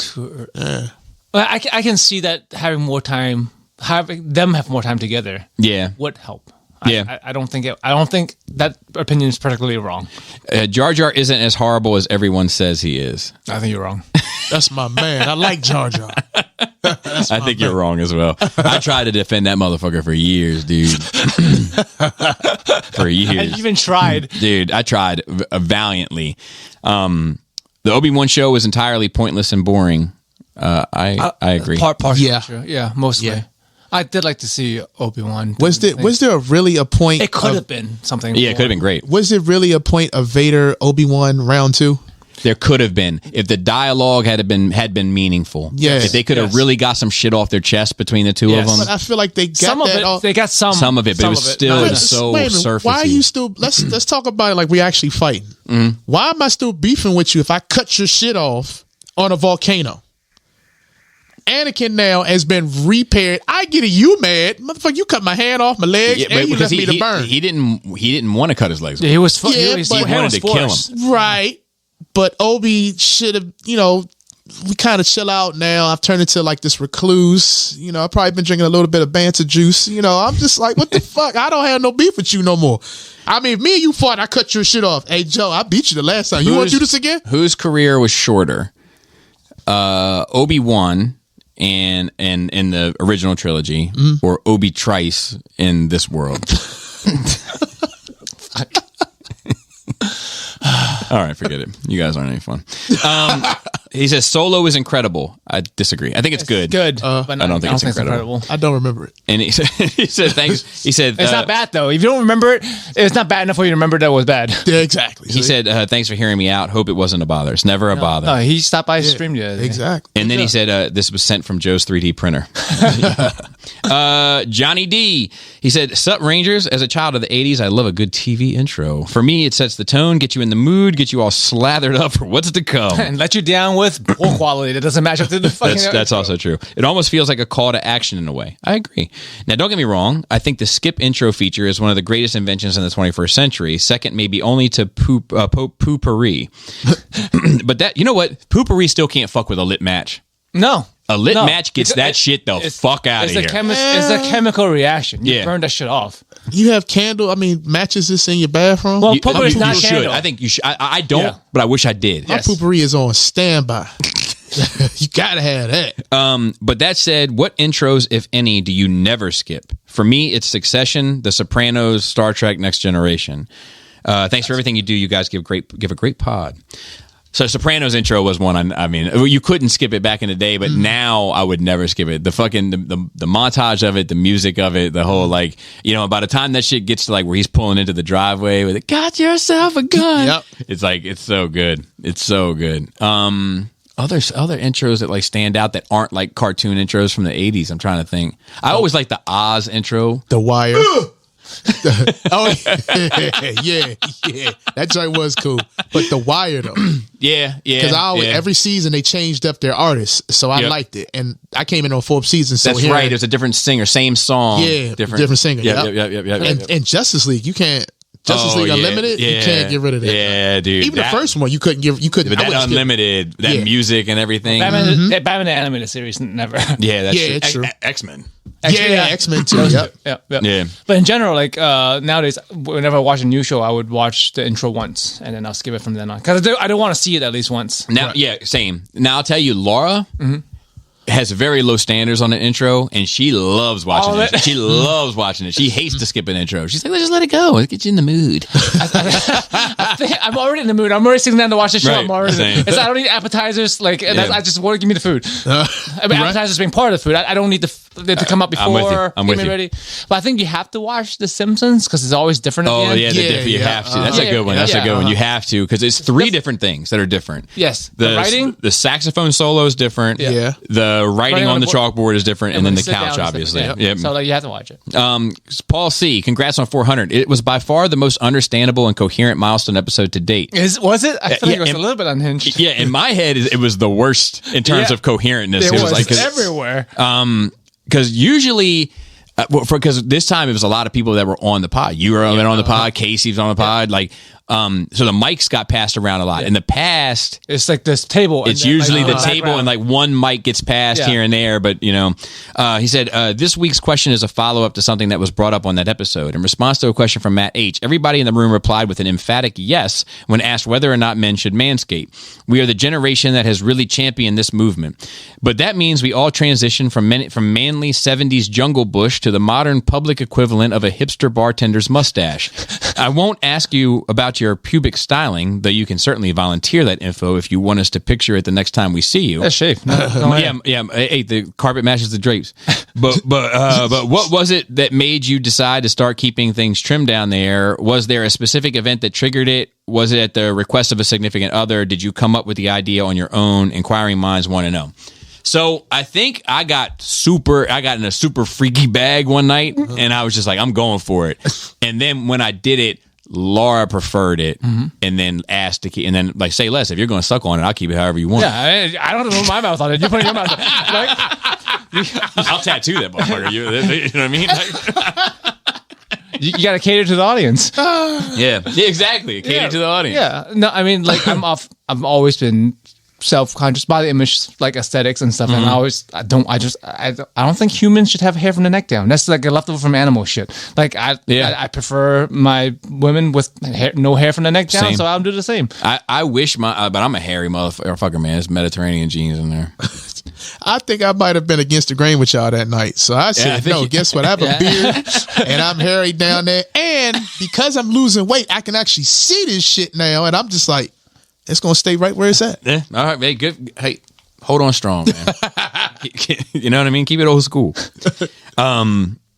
Dude, next time you're like just like fluff that motherfucker up a little bit, and then when somebody asks what you're doing, say just kicking it old school. Like a little pick. We ain't found shit. All right, Billings wrote in. It says, "Hey, gentlemen, I want to know a song or songs give you goosebumps or send shivers down your spine from either being just that damn good every time you listen to it or because it sparks a memory every time you hear it. Example, songs hit differently and possibly even get ruined when played at a funeral and then every time from then on. You think of that family friend's funeral or a family member like a song that was played at your wedding, et cetera, et cetera." I mean, I could go on and on. Do you guys have any that ring off at the top of your head? Lately, I've been listening to this one song on repeat. It's just the two of us, but Lucy Ellis covered it. Specifically that cover. I just been listening to that shit over and over and over again on repeat. But in general, Don't Speak has been on one of those songs always. So I actually I have a Don't Speak story that I'll tell you after. You got to remind me after, okay? Because I'm not ready to give out all the information publicly quite yet. But I have a Don't Speak story. Anything for you? I like the Creed training montage song. Seriously. I thought you were talking about the band Creed. I was like, man, I don't know. With the arms wide open? I was like, no. On cardio, I hate cardio. So when you play, I got all three movie, songs from the training montages, and it takes me to a place like because it starts out slow, and that's when I'm like tired. I'm like, fuck, I don't want to do this shit. But once it picks up, I'm like, okay, and I actually have my moments, and I'm like, I'm feeling this shit. And then the next song, it brings me back down. But that's my type. I do have one that like just makes me. It actually gets me emotional if I think about it. It's "Liebe Me from Hell." It's the final song to Gurren Lagann. And because it sums up the series for me, and it runs through all the emotional beats of that series for me. And like every time that song comes on, like I take a pause, and mentally at least. Interesting. I have a bunch, man. Like, so, I mean, fucking, I say this one all the time, but Raekwon's North Star, it has a Barry White sample in it that's like from an instrumental Barry White song. But the moment that shit comes on, it starts off with this older guy talking to a younger guy. And by the time that the music drops in it, like, I'm just like, I feel like I've given my body to something else. Like, it's like, like, I'm like, fuck, man. Like, and it makes me emotional, the whole record. Even though it's not necessarily a sad song, there's something about it that is sad. Right. Even though the guy is talking about, like, just living and growing up and everything, like, there is an inherent sadness behind every word that he's saying, even if it's good. Bro. You know? You know what? Like, gets me emotionally every time, especially when I don't expect it. Cat's Cradle fucks me up. Yeah, Cat's Cradle fucks me up, bro, dude. Let's see. Love my dad. I'm So Afraid by Fleetwood Mac, specifically the live version, gives me the chills every time I hear it. There's a song called Spooky Tooth, or the band is called Spooky Tooth. The song is called Pyramids. It's like, that sounds familiar. I've played it for you before, but like that shit fucking gives me the chills immediately. There's a song by 9 Inch Nails called Nothing Like You Imagined that gets me. There's another song by 9 Inch Nails. I forget. I'm trying to remember the name of it. And all that could have been. I think it's called All That Could Have Been, or at least that's a lyric that the song was from that they went on tour for. But anyway, the ending of it is a song about his grandmother, and the ending of it, like it's all about like it's like chords and like violins like throughout the whole song. It's just very soft and then like at the very end these drums hit and he sings over just the same words over and over again. I can still feel you even so far away, and like that I have it tattooed on my arm from my, you know what I mean, because like I feel the same exact way. There's another song by Yellow Wolf called Where's Pinkerton at? Yeah, where's Pinkerton at? It's called Safe Flight. It's also about his grandmother that gives me the chills. I was thinking about the windshield repair. Yeah, I was about to say. Safe Flight repair, Safe Flight replace. And then there's I was waiting for you to do that. there's certain songs that like it's not the content of the song, but it like maybe it takes me back to a specific time, but like Shook Ones by Mobb Deep, that opening like like I'm like like it grabs me every time. And you know a song that does that for me, takes me back, Jodeci. Get in your freak bag at the strip club, bro. What's this?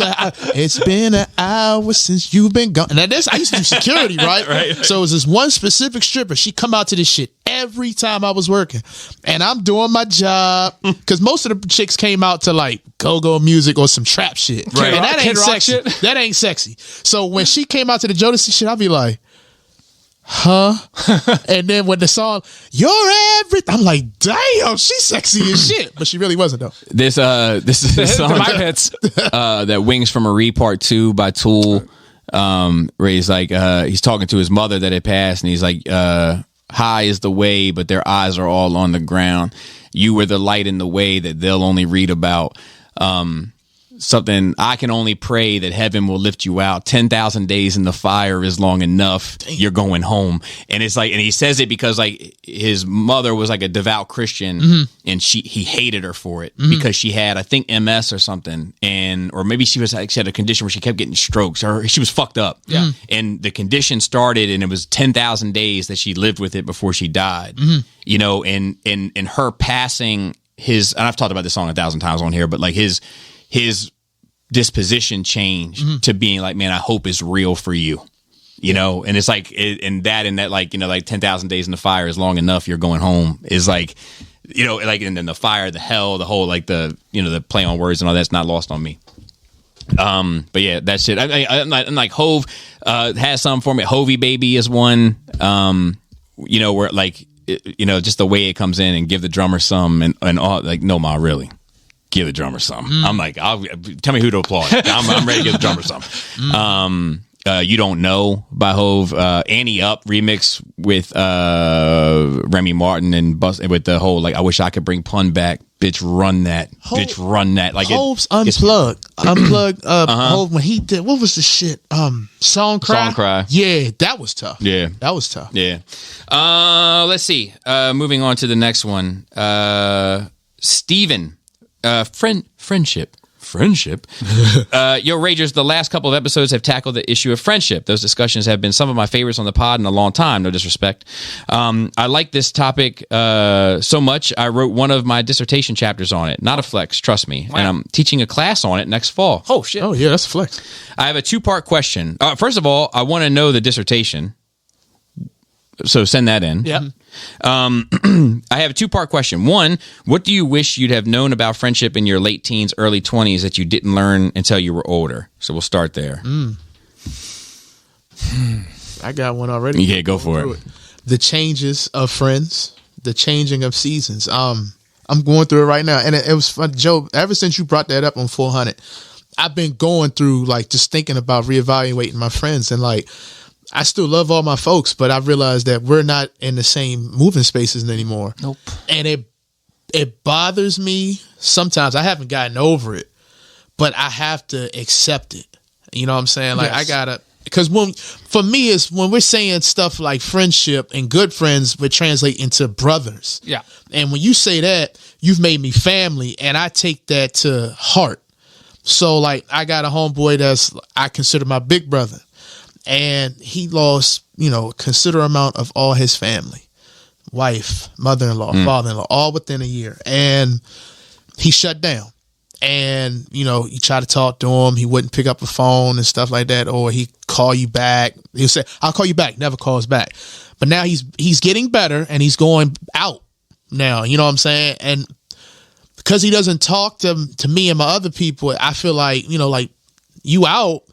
I've reached out to you multiple times. You can go out, but you can't pick up the phone to say, what's good. I don't even need to talk to you for long periods of time. I'm just making sure you're good, because I can't just go to your house because we live, like 30 minutes away. Mm-hmm. I just can't run up there now. I got a family. I got shit I got to take care of. So it hurts me. To give some perspective, just having been on the other side is again an emotional effort requirement, right? It's easy for me to go out and talk to randos and be light. It's hard for me to pick up the phone with someone who cares about me, that wants to talk to me about something that I'm too vulnerable to talk about right now. I got you. I don't know if that's true. No, just giving you that perspective. It's like, not that I don't want to call you, but it's too hard for me to have to talk to you right now. Yeah. And I figured that too, because I'm an aspect of that past. Yeah. So the people that I see him with now, he says his family is, whatever. Yeah. And that's cool. It's just like, I'm like, damn, I think I'm probably being a little selfish, and I shouldn't be. You know what I'm saying? And that's how I took it. That's that's one thing I would also tell myself in the past, is like where I was talking about 400, is like, accept the fact that, and it's okay and it's normal that two halves of the relationship aren't going to be equal. Mm-hmm. It can't be, because it's too subjective, and even changes moment to moment. To be okay with the fact that that person is a better friend to me than I am to them, and just be like, that's what it is. It's not about you. It's not offensive to you. They're not trying to hurt you. Mm-hmm. That's just how they feel about you. And if it's not okay with you, then you got to walk away, or you got to tone yourself down. Because you can't always expect someone to give you what you give them. It's just not fair, right? Either. Mm-hmm. You're putting too much on the other person. Mm-hmm. Yep, man. Yeah, mine is. In one sense, it would similar. Is that like, just because you love somebody, it doesn't mean they love you back. And just because you love somebody, it doesn't mean that they love you like you love. Yeah. Mm-hmm. Because people don't have to. They don't have to. No, they don't. Yeah, it's not their fault. People love wrong differently, but I would perhaps protected myself differently. Yeah. Do you know what I mean? You have the expectation of like, this could happen. Whereas when I was young, I was like, no, like it's always the same. Like, correct. If you're in this relationship, you 50-50. And then the other thing I would have told myself, and it sounds cold, so allow me a minute to explain it, but don't count on anybody for shit. If you get something, and I don't mean like a gift, but like, take it as a blessing, but don't count on anybody for shit. But that's facts though. That's not expectations and entitlement. No, I've always about don't be entitled to things. Yeah. Like, cause I definitely, cause like even in this past couple years, it's just taught me, like, even getting a response from a text message, it can just be that, Yeah. But I can't count on that. Yep. No, I can't count on shit. Exactly. But don't set yourself up with disappointment. Also, it's a protective thing. But I think all of my standpoint comes from that place. Yeah. Protect yourself. Yeah. Like, don't get hurt. Yeah. Number 2, why do you think the intimacy of friendship is so difficult to achieve, especially in our era where authenticity is the coin of the realm? I think that's probably some like what do they call it? Like Greek shit that I don't understand. Like what do they call it? Like Greek. Why am I drawing a blank on a lot of words? I must be getting something coming down. Something. It's COVID, bro. Yeah. Like like lore, mythology. Mythology. I wonder if the Coin of the Realm is some mythological reference, like, you know, when you go to the dead or whatever, like the Coin of the Realm. I don't know. It feels like it's a turn of phrase that I'm not familiar with. Especially in our era where authenticity is the Coin of the Realm. I think it's just there's a currency. Do you think this gap is more about what we think is authentic or what we think is intimate? I have my thoughts on this, but I'd love to hear yours. I think, allow me.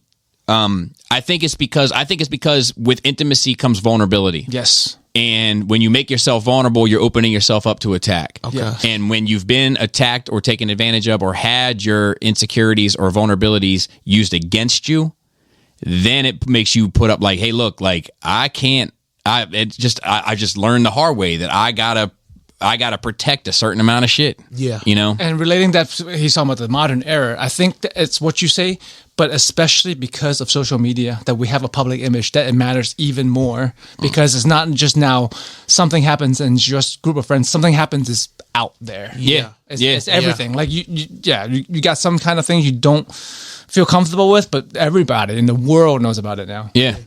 Shit's not sacred no more. Yeah. It's It not. can be if you share, like that's why you choose who you share things with. Yeah, but I see people. Do you go through like your Facebook and actually read some of the people? Facebook. Or whatever social Yeah, media yeah. you Yeah. on. Like some people are just randomly just talking about, you know, the shit that I don't like. How you can go on Facebook? I'm going back to Facebook. Yeah. And you write the most cryptic thing. vague booking. Vague booking. But then someone asks you, well, what's wrong? I don't want to talk about it. Then what the fuck did you say something to Yeah, begin you with? just want attention. That's what it is. It's attention. But don't do it. Yeah, He says- just don't. Yeah, just if you have a problem, either keep it to yourself or talk about it. Yeah, actually One or the call other. somebody up. Yeah. You know what I'm saying? One or the other. Right. I think you know, to tie it back, it just takes a tremendous amount of trust. Yeah. You know, and trust is hard. Yeah. Trust Yeah. is hard. You know, And especially it the more should be, and the more you really. get burned, the harder it is. Yeah. Yeah. I really appreciate the work all of you put into making a 2+ hour show happen every week. Wake up and come over. And how much of a time sacrifice it is for all of you. That goes for the regular cast, the extended universe, and all of your families to create something like this. Well, thank you. Spoiler: it's mostly just Bobby. Yeah, that's true. But I appreciate it too, though. I appreciate people coming, taking time out to do it also. This one is from, is this a name I don't understand down here, Joe? Because is it like some 40K shit? I see. Yeah, Star Speed. Yeah. Okay. Space Marines. Yes, I thought so. I know the name. I just in my head I have like a different name when I see it. Because I say Starter Pete. But this is your Star Pete. Yeah, I mean he's on Patreon and everything. Like I know the guy, you know. But he said, "Howdy, NRR peeps. I hope you're all doing well. I recently finished rereading the Kenobi Star Wars Legends novels." Don't look down there, Joe. I fucking saw you out of the corner of my eye. Look at Coruscant Nights. I know exactly where it is. It's been sitting there for 3 years. Lamenting the fact that we got on screen in no way. I said I've recently finished rereading the Kenobi Star Wars Legends novel. Lamenting the fact that what we got on screen in no way resembles the smaller, more intimate story that book delivers. Seeing Kenobi's early time on Tatooine was always something I wanted. Be careful what you wish for, I guess. Anyway, on to my unrelated question. I mean, I like that part of the whole show. I like the part in the beginning where you see how he's living now. There was a Legends, and like how he's haunted. There was a Legends graphic novel. It was like it was a short. It was like just a single issue, maybe two, where Kenobi went to war with this fucking Tusken Raider, or a native Tatooiner tribe. Yes, as opposed to Sand people. And and he went to war with this tribe and defeated them. And then you come to find out he was doing it because they were moving in on Owen and Beru's farm, and he was doing it to protect Luke. And like little shit like that, I feel like would have been a lot, you know, just leading up to the Vader shit would have been better than like stealing the meat from the butcher and whatever that shit was. Yeah. Giving him the little toy. Yeah. He said, I'd be getting Bandai SHF doing a set of Final Fantasy VII remake figures. Cool. Sadly, as a Square Enix game, we're stuck with their own Play Arts figures, which I like them, which do look great, Yep. but lack in playability. Side question for Joe: What are you maining in Monster Hunter? Switch Axe. I'm not a Switch Axe main. I'm a Switch Axe only. Swag Axe. as I would call it. It's been played that way. I don't think they call it Swag Axe now. They call it Swag Axe back in the Monster World. I'll let it. But I'll roll with it. I don't brag about a lot of things, but I'm fucking good with the Switch Axe. Well, he says for him, for what it's worth, a great sword with sides of sword and shield, hunting horn and bow. Oh, good taste. You didn't say longsword, which is fine, this weeby, but we tend to look down on dual blades and longsword users because they tend to be selfish type of people when it's a team game, really. Hunting horn is great. Hunting horn and bow are good because they hit hard, but they're support. We love a support. You know, in the RPG and online role-playing game, no one wants to play the healer, and everyone respects the healer because you need a fucking healer, right? That's not the glamorous job, but that's the most important job. But yeah, good pick and great sword. I salute you. I wanted to start when I started playing. I wanted to use the great sword, but it's fucking hard. It takes a lot of skill. So being a great sword main, I assume that you take the game seriously. There you go. That's what's up. So let's go ahead and close out this show. I want to thank you first and foremost, Greg, for coming through in a pinch. Appreciate y'all. I appreciate you. I want to say to the rest of the Cool Table, shout out to them, as well as anybody who listens to this. As far as I'm concerned, you're part of it. And I want to shout out the rest of the Nerd Rage team. Of course, Chris Pickerton, who's on assignment and couldn't make it tonight. But also, of course, Raul, who I still need to talk to, and Phil, who I have a thought of the week for. Oh, wow. And speaking of thought of the week, if you want to send questions to us, you can email us at nerdrageradiomail@gmail.com. So he said recently, I have a few of these. I'm trying to pick which one is the best. Oh my god.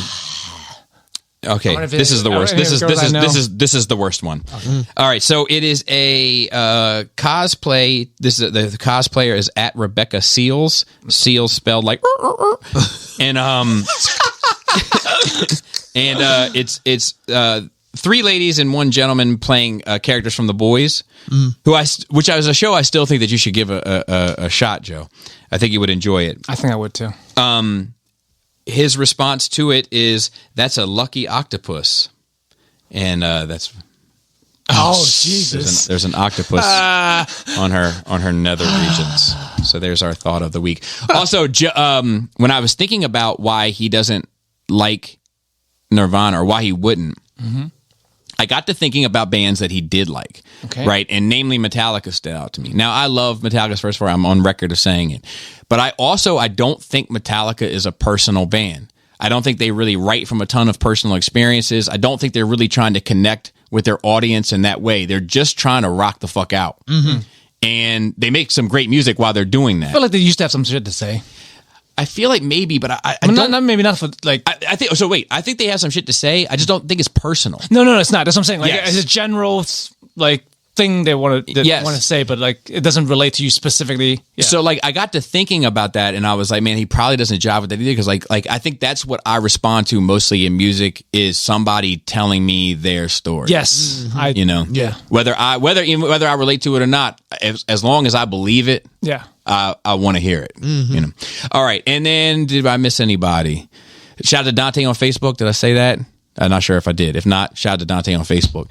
And I hope his new job is going well. Yeah. That's what's up. With that as well. And that's it. So Flappy Labius. Forsaken Forehead.